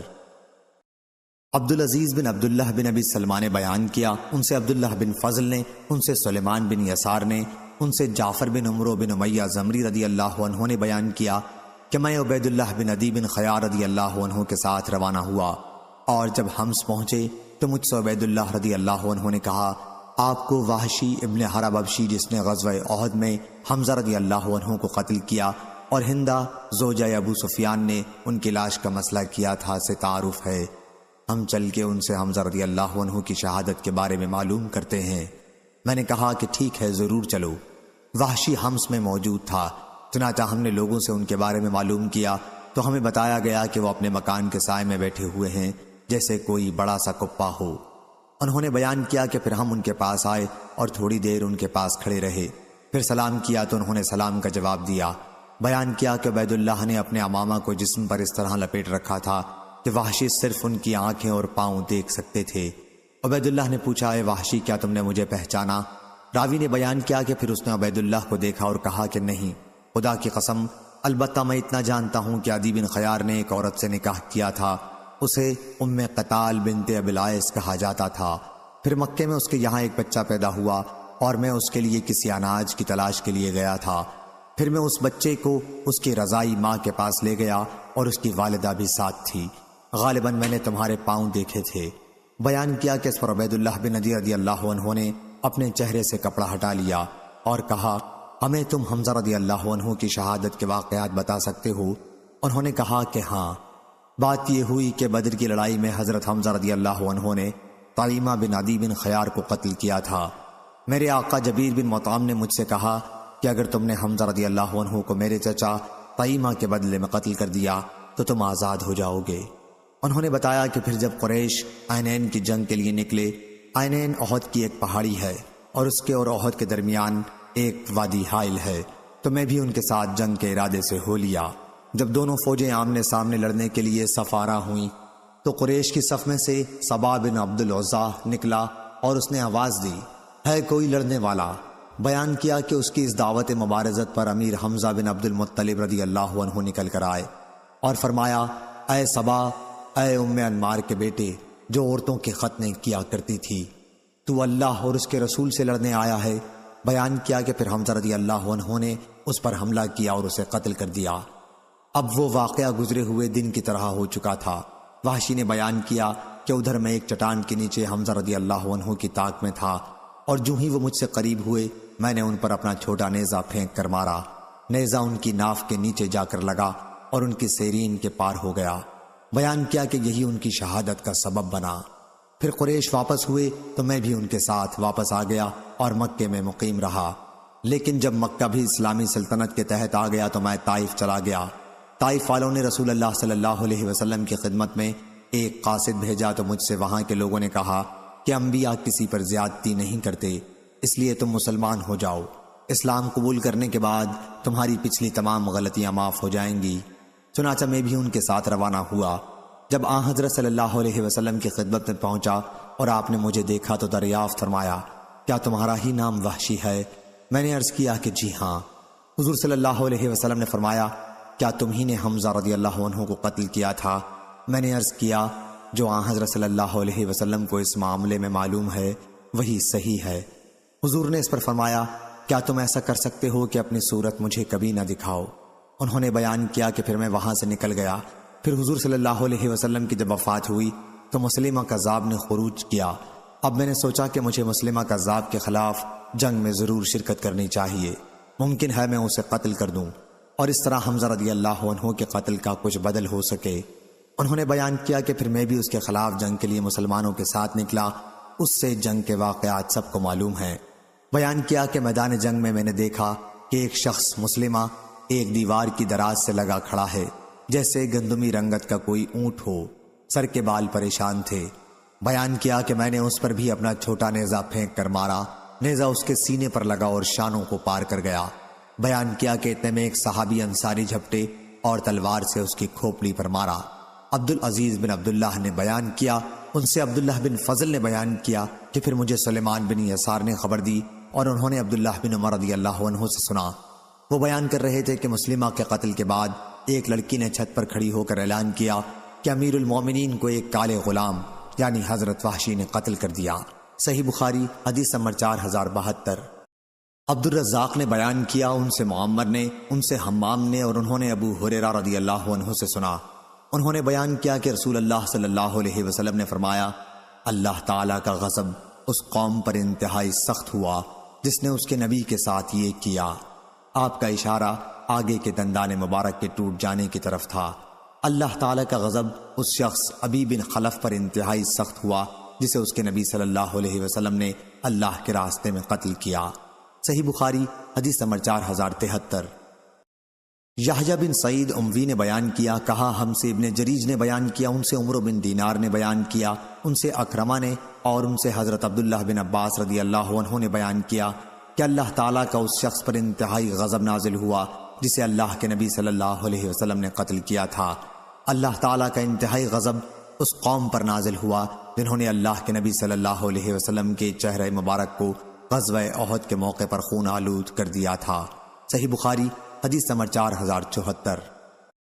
قتیبہ بن سعید نے بیان کیا، کہا ہم سے یعقوب نے بیان کیا، ان سے ابو حازم نے اور انہوں نے سہل بن سعد رضی اللہ عنہ سے سنا، ان سے نبی کریم صلی اللہ علیہ وسلم کے غزوہ احد کے موقع پر ہونے والے زخموں کے متعلق پوچھا گیا تو انہوں نے بیان کیا کہ اللہ کی قسم مجھے اچھی طرح یاد ہے کہ رسول اللہ صلی اللہ علیہ وسلم کے زخموں کو کس نے دھویا تھا اور کون ان پر پانی ڈال رہا تھا اور کس دوا سے آپ کا علاج کیا گیا۔ انہوں نے بیان کیا کہ حضرت فاطمہ رضی اللہ عنہا رسول اللہ صلی اللہ علیہ وسلم کی صاحبزادی خون کو دھو رہی تھیں۔ حضرت علی رضی اللہ عنہ ڈھال سے پانی ڈال رہے تھے۔ جب حضرت فاطمہ رضی اللہ عنہا نے دیکھا کہ پانی ڈالنے سے خون اور زیادہ نکلا آ رہا ہے تو انہوں نے چٹائی کا ایک ٹکڑا لے کر جلایا اور پھر اسے زخم پر چپکا دیا، جس سے خون کا آنا بند ہو گیا۔ اسی دن حضرت صلی اللہ علیہ وسلم کے آگے کے دندان مبارک شہید ہوئے تھے۔ حضور صلی اللہ علیہ وسلم کا چہرہ مبارک بھی زخمی ہو گیا تھا اور خود سر مبارک پر ٹوٹ گئی تھی۔ صحیح بخاری حدیث نمبر 4075۔ ابو عاصم نے بیان کیا، کہا ہم سے ابن جریج نے بیان کیا، ان سے عمرو بن دینار نے، ان سے اکرمہ نے اور ان سے حضرت عبداللہ بن عباس رضی اللہ عنہ نے بیان کیا کہ اللہ تعالیٰ کا انتہائی غضب اس شخص پر نازل ہوا جسے اللہ کے نبی نے قتل کیا تھا۔ اللہ تعالیٰ کا انتہائی غضب اس شخص پر نازل ہوا جس نے یعنی عبداللہ بن قمیہ نے لعنت اللہ علیہ رسول اللہ صلی اللہ علیہ وسلم کے چہرے مبارک کو خونا خون کیا تھا۔ صحیح بخاری حدیث نمبر 4076۔ ابو معاویہ نے بیان کیا، ان سے حشام نے بیان کیا، ان سے ان کے والد نے اور ان سے حضرت عائشہ رضی اللہ عنہ نے کہ آیت وہ لوگ جنہوں نے اللہ اور اس کے رسول کی آواز پر لبیک کہا، انہوں نے عروہ سے اس آیت کے متعلق کہا، میرے بھانجے تمہارے والد زبیر رضی اللہ عنہ اور نانا ابو بکر رضی اللہ عنہ بھی انہی میں سے تھے۔ احد کی لڑائی میں رسول اللہ صلی اللہ علیہ وسلم کو جو کچھ تکلیف پہنچنی تھی، جب وہ پہنچی اور مشرکین واپس جانے لگے تو حضرت صلی اللہ علیہ وسلم کو اس کا خطرہ ہوا کہیں وہ پھر لوٹ کر حملہ نہ کریں، اس لیے آپ نے فرمایا کہ ان کا پیچھا کرنے کون کون جائیں گے۔ اس وقت 70 صحابہ رضی اللہ عنہم تیار ہو گئے۔ راوی نے بیان کیا کہ حضرت ابو بکر رضی اللہ عنہ اور حضرت زبیر رضی اللہ عنہ بھی انہی میں سے تھے۔ صحیح بخاری حدیث نمبر 4077۔ معاذ بن حشام نے بیان کیا، کہا کہ مجھ سے میرے والد نے بیان کیا، ان سے قتادہ نے بیان کیا کہ عرب کے تمام قبائل میں کوئی قبیلہ انصار کے مقابلے میں اس عزت کو حاصل نہیں کر سکا کہ اس کے سب سے زیادہ آدمی شہید ہوئے، اور وہ قبیلہ قیامت کے دن سب سے زیادہ عزت کے ساتھ اٹھے گا۔ حضرت انس بن مالک رضی اللہ عنہ نے ہم سے بیان کیا کہ غزوہ احد میں قبیلہ انصار کے 70 آدمی شہید ہوئے، بار معونہ کے حادثے میں اس کے 70 آدمی شہید ہوئے، اور یمامہ کی لڑائی میں اس کے 70 آدمی شہید ہوئے۔ راوی نے بیان کیا، بار معونہ کا واقعہ رسول اللہ صلی اللہ علیہ وسلم کے وقت میں پیش آیا تھا، اور یمامہ کی جنگ ابو بکر رضی اللہ عنہ کے عہد خلافت میں ہوئی تھی جو مسلمہ کذاب سے لڑی گئی تھی۔ صحیح بخاری حدیث نمبر 4078۔ لیث نے بیان کیا، ان سے ابن شہاب نے، ان سے عبد الرحمن بن کعب بن مالک نے، اور انہیں حضرت جابر بن عبداللہ نے خبر دی کہ رسول اللہ صلی اللہ علیہ وسلم نے احد کے شہداء کو ایک ہی کپڑے میں دو دو کو کفن دیا، اور آپ دریافت فرماتے کہ ان میں قرآن کا عالم سب سے زیادہ کون ہے؟ جب کسی ایک کی طرف اشارہ کر کے آپ کو بتایا جاتا تو لحد میں آپ انہی کو آگے فرماتے۔ آپ نے فرمایا کہ قیامت کے دن میں ان سب پر گواہ رہوں گا۔ پھر آپ نے تمام شہداء کو خون سمیت دفن کرنے کا حکم فرما دیا، اور ان کی نماز جنازہ نہیں پڑھی اور نہ انہیں غسل دیا گیا۔ صحیح بخاری حدیث نمبر 4079۔ ابو الولید نے بیان کیا، ان سے شعبہ نے، ان سے ابن المنقدر نے، انہوں نے حضرت جابر رضی اللہ عنہ سے سنا، انہوں نے بیان کیا کہ میرے والد حضرت عبداللہ رضی اللہ عنہ شہید کر دیے گئے تو میں رونے لگا اور بار بار ان کے چہرے سے کپڑا ہٹاتا۔ صحابہ مجھ کو روکتے تھے لیکن رسول اللہ صلی اللہ علیہ وسلم نے نہیں روکا۔ فاطمہ بنت عمرو رضی اللہ عنہا حضرت عبداللہ کی بہن بھی رونے لگیں۔ حضرت صلی اللہ علیہ وسلم نے ان سے فرمایا کہ رو مت۔ حضور صلی اللہ علیہ وسلم نے لا تبکیا یا ما تکبیا فرمایا۔ راوی کو شک ہو گیا، فرشتے برابر ان کی لاش پر اپنے پروں کا سایہ کیے ہوئے تھے یہاں تک کہ ان کو اٹھا لیا گیا۔ صحیح بخاری حدیث نمبر 4080۔ ابو اسامہ نے بیان کیا، ان سے یزید بن عبداللہ بن ابی بردہ نے، ان سے ان کے دادا ابو بردہ نے، اور ان سے موسیٰ اشعری رضی اللہ عنہ نے کہ نبی کریم صلی اللہ علیہ وسلم نے فرمایا، میں نے خواب میں دیکھا کہ میں نے تلوار کو ہلایا اور اس سے اس کی دھار ٹوٹ گئی۔ اس کی تعبیر مسلمانوں کے اس نقصان کی شکل میں ظاہر ہوئی جو غزوہ احد میں اٹھانا پڑا تھا۔ پھر میں نے دوبارہ اس تلوار کو ہلایا تو پھر وہ اس سے بھی زیادہ عمدہ ہو گئی جیسی پہلے تھی۔ اس کی تعبیر اللہ تعالیٰ نے فتح اور مسلمانوں کے پھر از سر نو اجتماع کی صورت میں ظاہر کی۔ میں نے اسی خواب میں ایک گائے دیکھی تھی جو ذبح ہو رہی تھی، اور اللہ تعالیٰ کے تمام کام خیر و برکت لیے ہوئے ہوتے ہیں۔ اس کی تعبیر وہ مسلمان تھے جو احد کی لڑائی میں شہید ہوئے۔ صحیح بخاری حدیث نمبر 4081۔ زہیر نے بیان کیا، کہا ہم سے عامش نے بیان کیا، ان سے شقیق نے اور ان سے خباب رضی اللہ عنہ نے بیان کیا کہ ہم نے نبی کریم صلی اللہ علیہ وسلم کے ساتھ ہجرت کی، اور ہمارا مقصد اس سے صرف اللہ تعالیٰ کی رضامندی حاصل کرنا تھا۔ ضروری تھا کہ اللہ تعالیٰ ہمیں اس پر ثواب دیتا۔ اب بعض لوگ تو وہ تھے جو اللہ سے جا ملے اور دنیا میں انہوں نے اپنا کوئی ثواب نہیں دیکھا۔ مصعب بن عمیر رضی اللہ عنہ بھی انہی میں سے تھے۔ غزوہ احد میں انہوں نے شہادت پائی اور ایک چادر کے سوا اور کوئی چیز انہوں نے نہیں چھوڑی۔ اس چادر سے کفن دیتے وقت جب ہم ان کا سر چھپاتے تو پاؤں کھل جاتا اور پاؤں چھپاتے تو سر کھل جاتا تھا۔ آپ صلی اللہ علیہ وسلم نے ہم سے فرمایا کہ چادر سے سر چھپا دو اور پاؤں پر اذخر گھاس ڈال دو، یا آپ نے یوں فرمایا کہ القوا علی رجلہ من الاذخر، یعنی ان کے پیروں پر اذخر گھاس ڈال دو۔ دونوں جملوں کا مطلب ایک ہی ہے، اور ہم میں بعض وہ ہیں جنہیں ان کے اس عمل کا پھل اسی دنیا میں دے دیا گیا اور وہ اس سے خوب فائدہ اٹھا رہے ہیں۔ صحیح بخاری حدیث نمبر 4082۔ نصر بن علی نے بیان کیا، کہا کہ مجھے میرے والد نے خبر دی، انہیں قرہ بن خالد نے، انہیں قتادہ نے، اور انہوں نے حضرت انس رضی اللہ عنہ سے سنا کہ نبی کریم صلی اللہ علیہ وسلم نے فرمایا، احد پہاڑ ہم سے محبت رکھتا ہے اور ہم اس سے محبت رکھتے ہیں۔ صحیح بخاری حدیث نمبر 4083۔ امام مالک نے خبر دی، انہیں مطلب کے غلام عمرو بن ابی عمرو نے، اور انہیں انس بن مالک رضی اللہ عنہ نے، کہ رسول اللہ صلی اللہ علیہ وسلم کو خیبر سے واپس ہوتے ہوئے احد پہاڑ دکھائی دیا تو آپ نے فرمایا، یہ پہاڑ ہم سے محبت رکھتا ہے اور ہم اس سے محبت رکھتے ہیں۔ اے اللہ، ابراہیم علیہ السلام نے مکہ کو حرمت والا شہر قرار دیا تھا، اور میں ان دو پتھریلے میدانوں کے درمیان علاقے مدینہ منورہ کو حرمت والا شہر قرار دیتا ہوں۔ صحیح بخاری حدیث نمبر 4084۔ لیث بن سعد نے بیان کیا، ان سے یزید بن ابی حبیب نے، ان سے ابو الخیر نے، اور ان سے حضرت عقبہ بن عامر رضی اللہ عنہ نے، کہ نبی کریم صلی اللہ علیہ وسلم ایک دن باہر تشریف لائے اور شہدائے احد پر نماز جنازہ ادا کی جیسے مردوں پر ادا کی جاتی ہے۔ پھر آپ منبر پر تشریف لائے اور فرمایا کہ میں تمہارے آگے جاؤں گا، میں تمہارے حق میں گواہ رہوں گا، میں اب بھی اپنے حوض کوثر کو دیکھ رہا ہوں، مجھے دنیا کے خزانوں کی کنجیاں عطا فرمائی گئی ہیں، یا آپ نے یوں فرمایا مفاتیح الارض، یعنی زمین کی کنجیاں دی گئی ہیں۔ دونوں جملوں کا مطلب ایک ہی ہے۔ خدا کی قسم، میں تمہارے بارے میں اس سے نہیں ڈرتا کہ تم میرے بعد شرک کرنے لگو گے، بلکہ مجھے اس کا ڈر ہے کہ تم دنیا کے لیے حرص کرنے لگو گے۔ صحیح بخاری حدیث نمبر 4085۔ حشام بن یوسف نے خبر دی، انہیں معمر بن راشد نے، انہیں زہری نے، انہیں عمرو بن ابی سفیان ثقفی نے، اور ان سے ابو ہریرہ رضی اللہ عنہ نے بیان کیا کہ نبی کریم صلی اللہ علیہ وسلم نے جاسوسی کے لیے ایک جماعت مکہ قریش کی خبر لانے کے لیے بھیجی، اور اس کا امیر عاصم بن ثابت رضی اللہ عنہ کو بنایا، جو عاصم بن عمر بن خطاب کے نانا ہے۔ یہ جماعت روانہ ہوئی، اور جب عصفان اور مکے کے درمیان پہنچی تو قبیلہ حزیل کے ایک قبیلے کو، جسے بنو لحیان کہا جاتا تھا، ان کا علم ہو گیا، اور قبیلے کے تقریباً 100 تیر اندازوں نے ان کا پیچھا کیا اور ان کے نشانات قدم کو تلاش کرتے ہوئے چلے۔ آخر ہر ایک ایسی جگہ پہنچنے میں کامیاب ہو گئے جہاں صحابہ کی اس جماعت نے پڑاؤ کیا تھا۔ وہاں ان کھجوروں کی گٹھلیاں ملی جو صحابہ مدینہ سے لائے تھے۔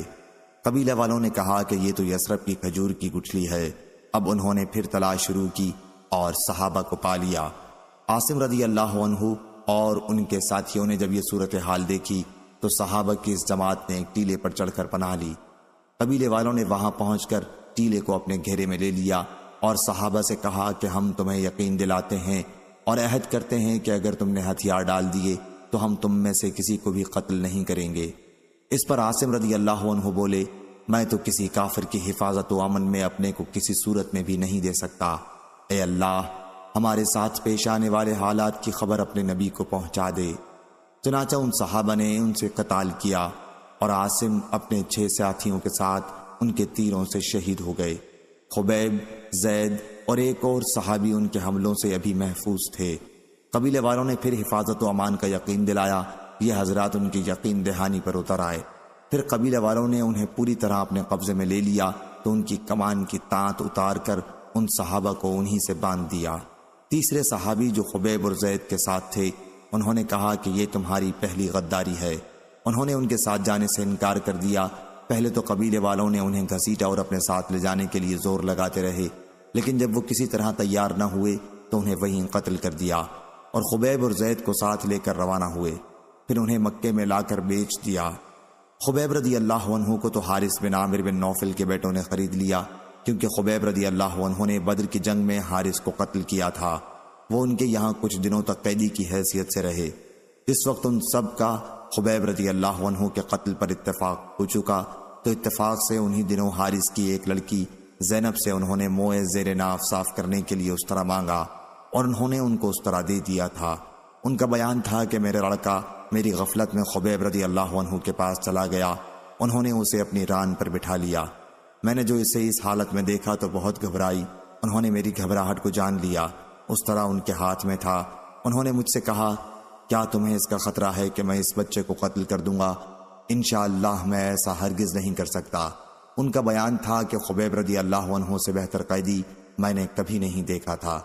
میں نے انہیں انگور کا خوشہ کھاتے ہوئے دیکھا، حالانکہ اس وقت مکے میں کسی طرح کا پھل موجود نہیں تھا، جبکہ وہ زنجیروں میں جکڑے ہوئے بھی تھے، تو وہ اللہ کی بھیجی ہوئی روزی تھی۔ پھر حارث کے بیٹے قتل کرنے کے لیے انہیں لے کر حرم کی حدود سے باہر گئے۔ خبیب رضی اللہ عنہ نے ان سے فرمایا، مجھے 2 رکعت نماز پڑھنے کی اجازت دو۔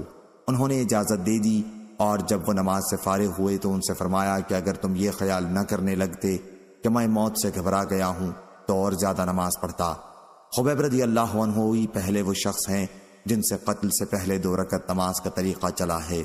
اس کے بعد انہوں نے ان کے لیے بد دعا کی، اے اللہ انہیں ایک ایک کر کے ہلاک کر دے، اور یہ اشعار پڑھے، جبکہ میں مسلمان ہونے کی حالت میں قتل کیا جا رہا ہوں تو مجھے اس کی کوئی پرواہ نہیں کہ کس پہلو پر اللہ کی راہ میں مجھے قتل کیا جائے گا۔ یہ سب کچھ اللہ کی راہ میں ہے، اور اگر وہ چاہے گا تو جسم کے ایک ایک کٹے ہوئے ٹکڑے میں برکت دے گا۔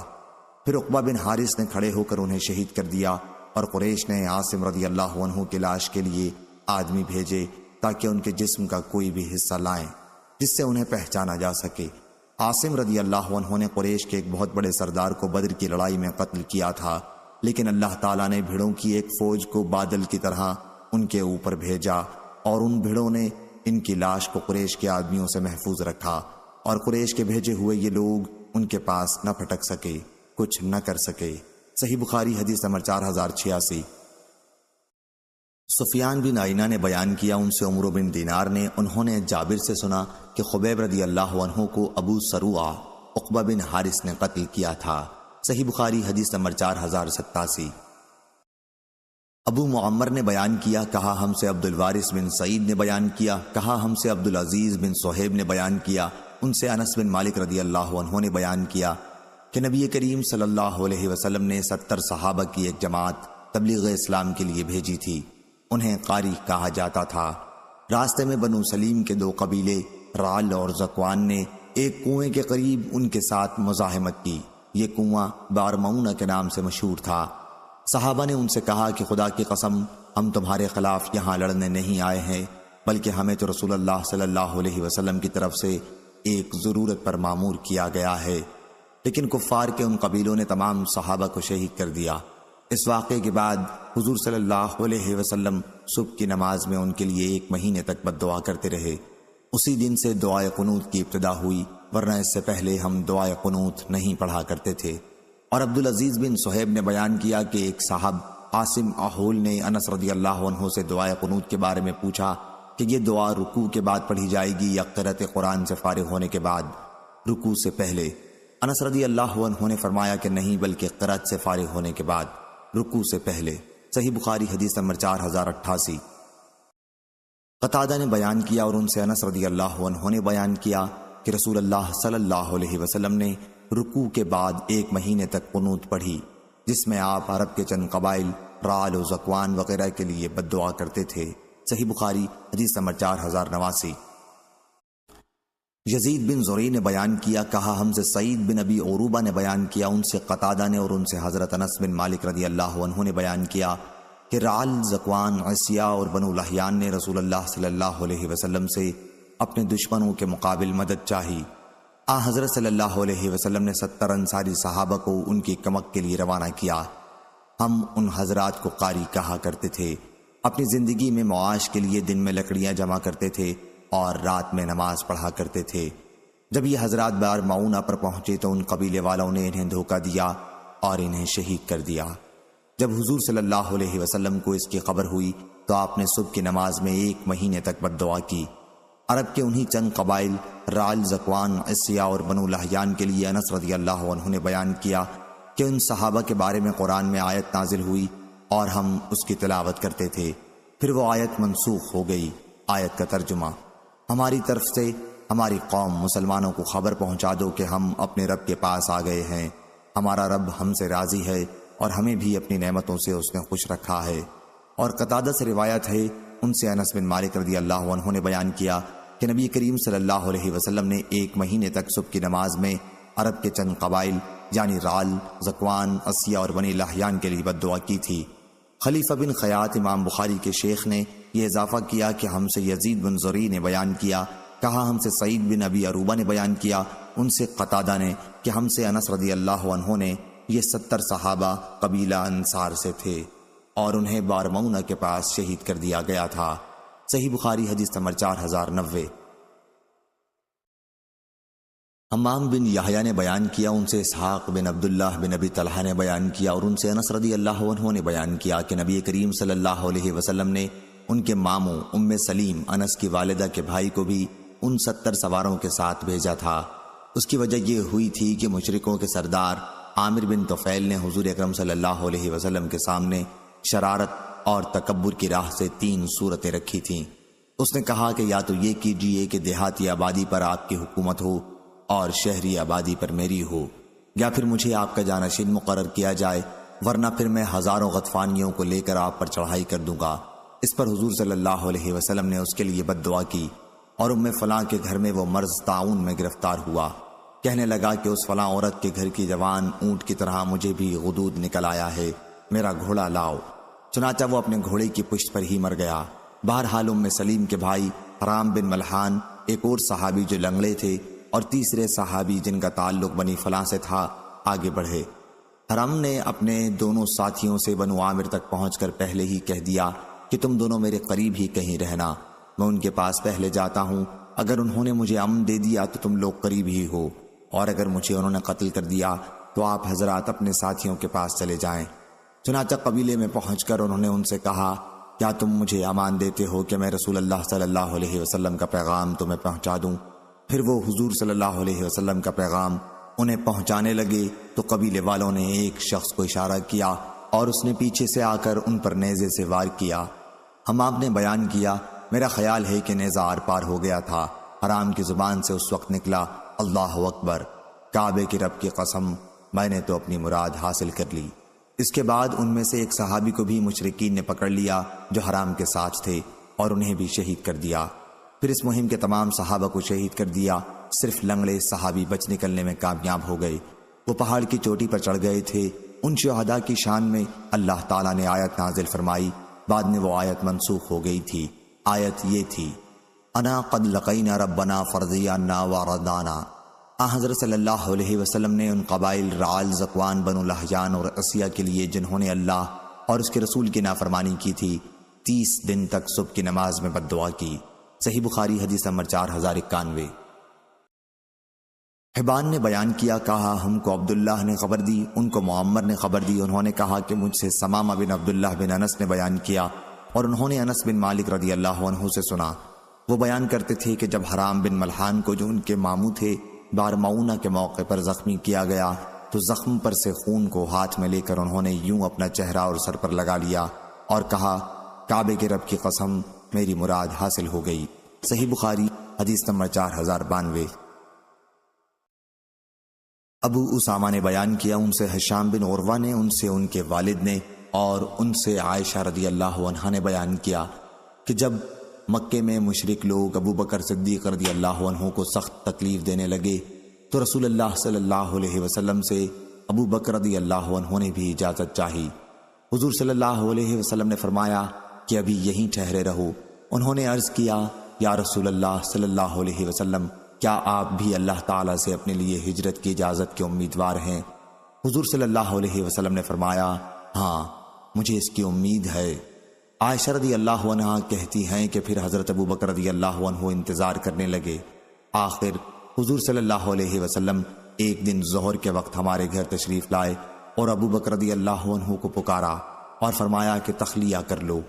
ابو بکر رضی اللہ عنہ نے کہا کہ صرف میری دونوں لڑکیاں یہاں موجود ہیں۔ حضور صلی اللہ علیہ وسلم نے فرمایا تم کو معلوم ہے مجھے بھی ہجرت کی اجازت دے دی گئی ہے۔ ابو بکر رضی اللہ عنہ نے عرض کیا یا رسول اللہ، کیا مجھے بھی ساتھ چلنے کی سعادت حاصل ہوگی؟ آپ نے فرمایا کہ ہاں، تم بھی میرے ساتھ چلو گے۔ ابو بکر رضی اللہ عنہ نے عرض کیا یا رسول اللہ، میرے پاس 2 اونٹنیاں ہیں اور میں نے انہیں ہجرت ہی کی نیت سے تیار کر رکھا ہے۔ چنانچہ انہوں نے ایک اونٹنی جس کا نام الجدعہ تھا حضور صلی اللہ علیہ وسلم کو دے دی۔ دونوں بزرگ سوار ہو کر روانہ ہوئے اور یہ غار سور پہاڑی کا تھا، اس میں جا کر دونوں پوشیدہ ہو گئے۔ عامر بن فہیرہ جو عبداللہ بن طفیل بن سنجرہ عائشہ رضی اللہ عنہا کے والدہ کی طرف سے بھائی تھے، ابو بکر رضی اللہ عنہ کی ایک دودھ دینے والی اونٹنی تھی، تو عامر بن فہیرہ صبح و شام عام مویشیوں کے ساتھ اسے چرانے لے جاتے اور رات کے آخری حصے میں حضور صلی اللہ علیہ وسلم اور ابو بکر رضی اللہ عنہ کے پاس آتے تھے۔ غار سور میں ان حضرات کی خوراک اسی کا دودھ تھی اور پھر اسے چرانے کے لیے لے کر روانہ ہو جاتے۔ اس طرح کوئی چرواہا اس پر آگاہ نہ ہو سکا۔ پھر جب حضور صلی اللہ علیہ وسلم اور ابو بکر رضی اللہ عنہ غار سے نکل کر روانہ ہوئے تو پیچھے عامر بن فہیرہ بھی پہنچے تھے۔ آخر دونوں حضرات مدینہ پہنچ گئے۔ بار معونہ کے حادثے میں عامر بن فہیرہ بھی شہید ہو گئے تھے۔ ابو اسامہ سے روایت ہے، ان سے ہشام بن عروہ نے بیان کیا، انہیں ان کے والد نے خبر دی۔ انہوں نے بیان کیا کہ جب بار معونہ کے حادثے میں قاری صحابہ شہید کیے گئے اور عمرو بن امیہ ضمیری قید کیے گئے تو عامر بن طفیل نے ان سے پوچھا کہ یہ کون ہے؟ انہوں نے ایک لاش کی طرف اشارہ کیا۔ عمرو بن امیہ رضی اللہ عنہ نے انہیں بتایا کہ یہ عامر بن فہیرہ رضی اللہ عنہ ہیں۔ اس پر عامر بن طفیل رضی اللہ عنہ نے کہا میں نے دیکھا کہ شہید ہو جانے کے بعد ان کی لاش آسمان کی طرف اٹھا لی گئی۔ میں نے اوپر نظر اٹھائی تو لاش آسمان اور زمین کے درمیان لٹک رہی تھی، پھر وہ زمین پر رکھ دی گئی۔ ان شہداء کے متعلق نبی کریم صلی اللہ علیہ وسلم کو حضرت جبریل علیہ السلام نے باذن خدا بتا دیا تھا۔ چنانچہ حضرت صلی اللہ علیہ وسلم نے ان کی شہادت کی خبر صحابہ کو دی اور فرمایا کہ یہ تمہارے ساتھی شہید کر دیے گئے ہیں۔ اور شہادت کے بعد انہوں نے اپنے رب کے حضور میں عرض کی کہ اے ہمارے رب، ہمارے مسلمان بھائیوں کو اس کی اطلاع دے دے کہ ہم تیرے پاس پہنچ کر کس طرح خوش ہیں اور تو بھی ہم سے راضی ہے۔ چنانچہ اللہ تعالیٰ نے قرآن مجید کے ذریعے مسلمانوں کو اس کی اطلاع دے دی۔ اسی حادثے میں عروہ بن اسما بن سلط رضی اللہ عنہ بھی شہید ہوئے تھے۔ پھر زبیر کے بیٹے جب پیدا ہوئے تو ان کا نام عروہ انہی عروہ بن اسما کے نام پر رکھا گیا۔ منذر بن عمرو رضی اللہ عنہ بھی اس حادثے میں شہید ہوئے تھے اور زبیر رضی اللہ عنہ کے دوسرے صاحبزادے کا نام منذر انہی کے نام پر رکھا گیا تھا۔ صحیح بخاری حدیث نمبر 4093۔ عبداللہ بن مبارک نے خبر دی، کہا ہم کو سلیمان تیمی نے خبر دی، انہیں ابو مجلس لاحق بن حمید نے اور ان سے انس بن مالک رضی اللہ عنہ نے بیان کیا کہ رسول اللہ صلی اللہ علیہ وسلم نے 1 مہینے تک رکوع کے بعد دعائے قنوت پڑھی۔ اس دعائے قنوت میں آپ نے رعل اور زکوان نامی قبائل کے لیے بد دعا کی۔ آپ فرماتے تھے کہ قبیلہ عصیاں نے اللہ اور اس کے رسول کی نافرمانی کی۔ صحیح بخاری حدیث نمبر 4094۔ امام مالک نے بیان کیا، ان سے اسحاق بن عبداللہ بن ابی طلحہ نے اور ان سے حضرت انس بن مالک رضی اللہ عنہ نے بیان کیا کہ نبی کریم صلی اللہ علیہ وسلم نے ان لوگوں کے لیے جنہوں نے آپ کے معزز اصحاب قاریوں کو باربعونہ میں شہید کر دیا تھا 30 دن تک صبح کی نماز میں بد دعا کی تھی۔ آپ قبائل رعال بنو لحیان اور عصیہ کے لیے ان نمازوں میں بد دعا کرتے تھے جنہوں نے اللہ اور اس کے رسول صلی اللہ علیہ وسلم کی نافرمانی کی تھی۔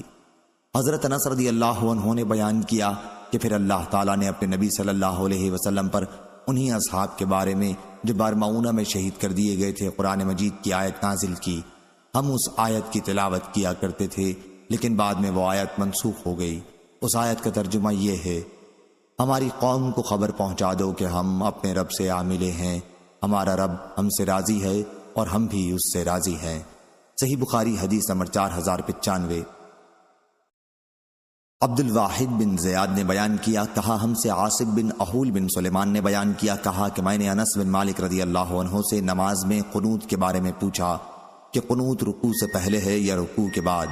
انہوں نے کہا کہ رکوع سے پہلے۔ میں نے عرض کی کہ فلاں صاحب نے آپ ہی کا نام لے کر مجھے بتایا کہ قنوت رکوع کے بعد ہے۔ حضرت انس رضی اللہ عنہ نے کہا کہ انہوں نے غلط کہا، رسول اللہ صلی اللہ علیہ وسلم نے رکوع کے بعد صرف 1 مہینے تک قنوت پڑھی۔ آپ نے صحابہ رضی اللہ عنہم کی ایک جماعت کو جو قاریوں کے نام سے مشہور تھی اور جو 70 کی تعداد میں تھے، مشرکین کے بعض قبائل کے یہاں بھیجا تھا۔ مشرکین کے ان قبائل نے حضور اکرم صلی اللہ علیہ وسلم کو ان صحابہ کے بارے میں پہلے حفظ و امان کا یقین دلایا تھا، لیکن بعد میں یہ لوگ صحابہ رضی اللہ عنہ کی اس جماعت پر غالب آ گئے اور غداری کی اور انہیں شہید کر دیا۔ رسول کریم صلی اللہ علیہ وسلم نے اسی موقع پر رکوع کے بعد 1 مہینے تک قنوت پڑھی تھی اور اس میں ان مشرکین کے لیے بد دعا کی تھی۔ صحیح بخاری حدیث نمبر 4096۔ یحییٰ بن سعید قطان نے بیان کیا، ان سے عبید اللہ عمری نے کہا کہ مجھے نافع نے خبر دی اور انہیں ابن عمر رضی اللہ عنہ نے کہ نبی کریم صلی اللہ علیہ وسلم کے سامنے اپنے آپ کو انہوں نے غزوہ احد کے موقع پر پیش کیا تاکہ لڑنے والوں میں انہیں بھی بھرتی کر لیا جائے۔ اس وقت وہ 14 سال کے تھے، تو حضور صلی اللہ علیہ وسلم نے انہیں اجازت نہیں دی، لیکن غزوہ خندق کے موقع پر جب انہوں نے حضور صلی اللہ علیہ وسلم کے سامنے اپنے کو پیش کیا تو حضور صلی اللہ علیہ وسلم نے ان کو منظور فرما لیا۔ اس وقت وہ 15 سال کی عمر میں تھے۔ صحیح بخاری حدیث نمبر 4097۔ قتیبہ بن سعید نے بیان کیا، کہا ہم سے عبدالعزیز بن ابی حازم نے بیان کیا، ان سے ابو حازم نے اور ان سے سہل بن سعد رضی اللہ عنہ نے بیان کیا کہ ہم رسول اللہ صلی اللہ علیہ وسلم کے ساتھ خندق میں تھے۔ صحابہ رضی اللہ عنہم خندق کھود رہے تھے اور مٹی ہم اپنے کاندھوں پر اٹھا اٹھا کر ڈال رہے تھے۔ اس وقت حضور صلی اللہ علیہ وسلم نے دعا کی، اے اللہ، آخرت کی زندگی ہی بس آرام کی زندگی ہے، بس تو انصار اور مہاجرین کی مغفرت فرما۔ صحیح بخاری حدیث نمبر 4098۔ معاویہ بن عمرو نے بیان کیا، ان سے ابو اسحاق فزاری نے بیان کیا، ان سے حمید طویل نے، انہوں نے حضرت انس رضی اللہ عنہ سے سنا، وہ بیان کرتے تھے کہ رسول اللہ صلی اللہ علیہ وسلم خندق کی طرف تشریف لے گئے۔ آپ صلی اللہ علیہ وسلم نے ملاحظہ فرمایا کہ مہاجرین اور انصار سردی میں صبح سویرے ہی خندق کھود رہے ہیں، ان کے پاس غلام نہیں تھے کہ ان کے بجائے وہ اس کام کو انجام دیتے۔ جب حضور صلی اللہ علیہ وسلم نے ان کی اس مشقت اور بھوک کو دیکھا تو دعا کی، اے اللہ، زندگی تو بس آخرت ہی کی زندگی ہے، بس انصار اور مہاجرین کی مغفرت فرما۔ صحابہ کرام رضی اللہ عنہم نے اس کے جواب میں کہا، ہم ہی ہیں جنہوں نے محمد صلی اللہ علیہ وسلم سے جہاد کرنے کے لیے بیعت کی ہے جب تک ہماری جان میں جان ہے۔ صحیح بخاری حدیث نمبر 4099۔ عمر عقدی نے بیان کیا، کہا ہم سے عبد الوارث بن سعید نے بیان کیا، ان سے عبدالعزیز بن صہیب نے اور ان سے حضرت انس رضی اللہ عنہ نے بیان کیا کہ مدینہ کے گرد مہاجرین و انصار خندق کھودنے میں مصروف ہو گئے اور مٹی اپنی پیٹھ پر اٹھانے لگے۔ اس وقت وہ یہ شعر پڑھ رہے تھے، ہم نے ہی محمد صلی اللہ علیہ وسلم سے اسلام پر بیعت کی ہے جب تک ہماری جان میں جان ہے۔ انہوں نے بیان کیا کہ اس پر نبی کریم صلی اللہ علیہ وسلم نے دعا کی، اے اللہ، خیر تو صرف آخرت ہی کی خیر ہے، پس انصار اور مہاجرین کو تو برکت عطا فرما۔ انس رضی اللہ عنہ نے بیان کیا کہ ایک مٹھی جو آتا اور ان صحابہ کے لیے اسے روغن میں جس کا مزہ بھی بگڑ چکا ہوتا ملا کر پکایا جاتا، یہی کھانا ان صحابہ کے سامنے رکھ دیا جاتا۔ صحابہ بھوکے ہوتے، یہ ان کے حلق میں چپکتا اور اس میں بدبو ہوتی، گویا اس وقت ان کی خوراک کا بھی یہ حال تھا۔ صحیح بخاری حدیث نمبر 4100۔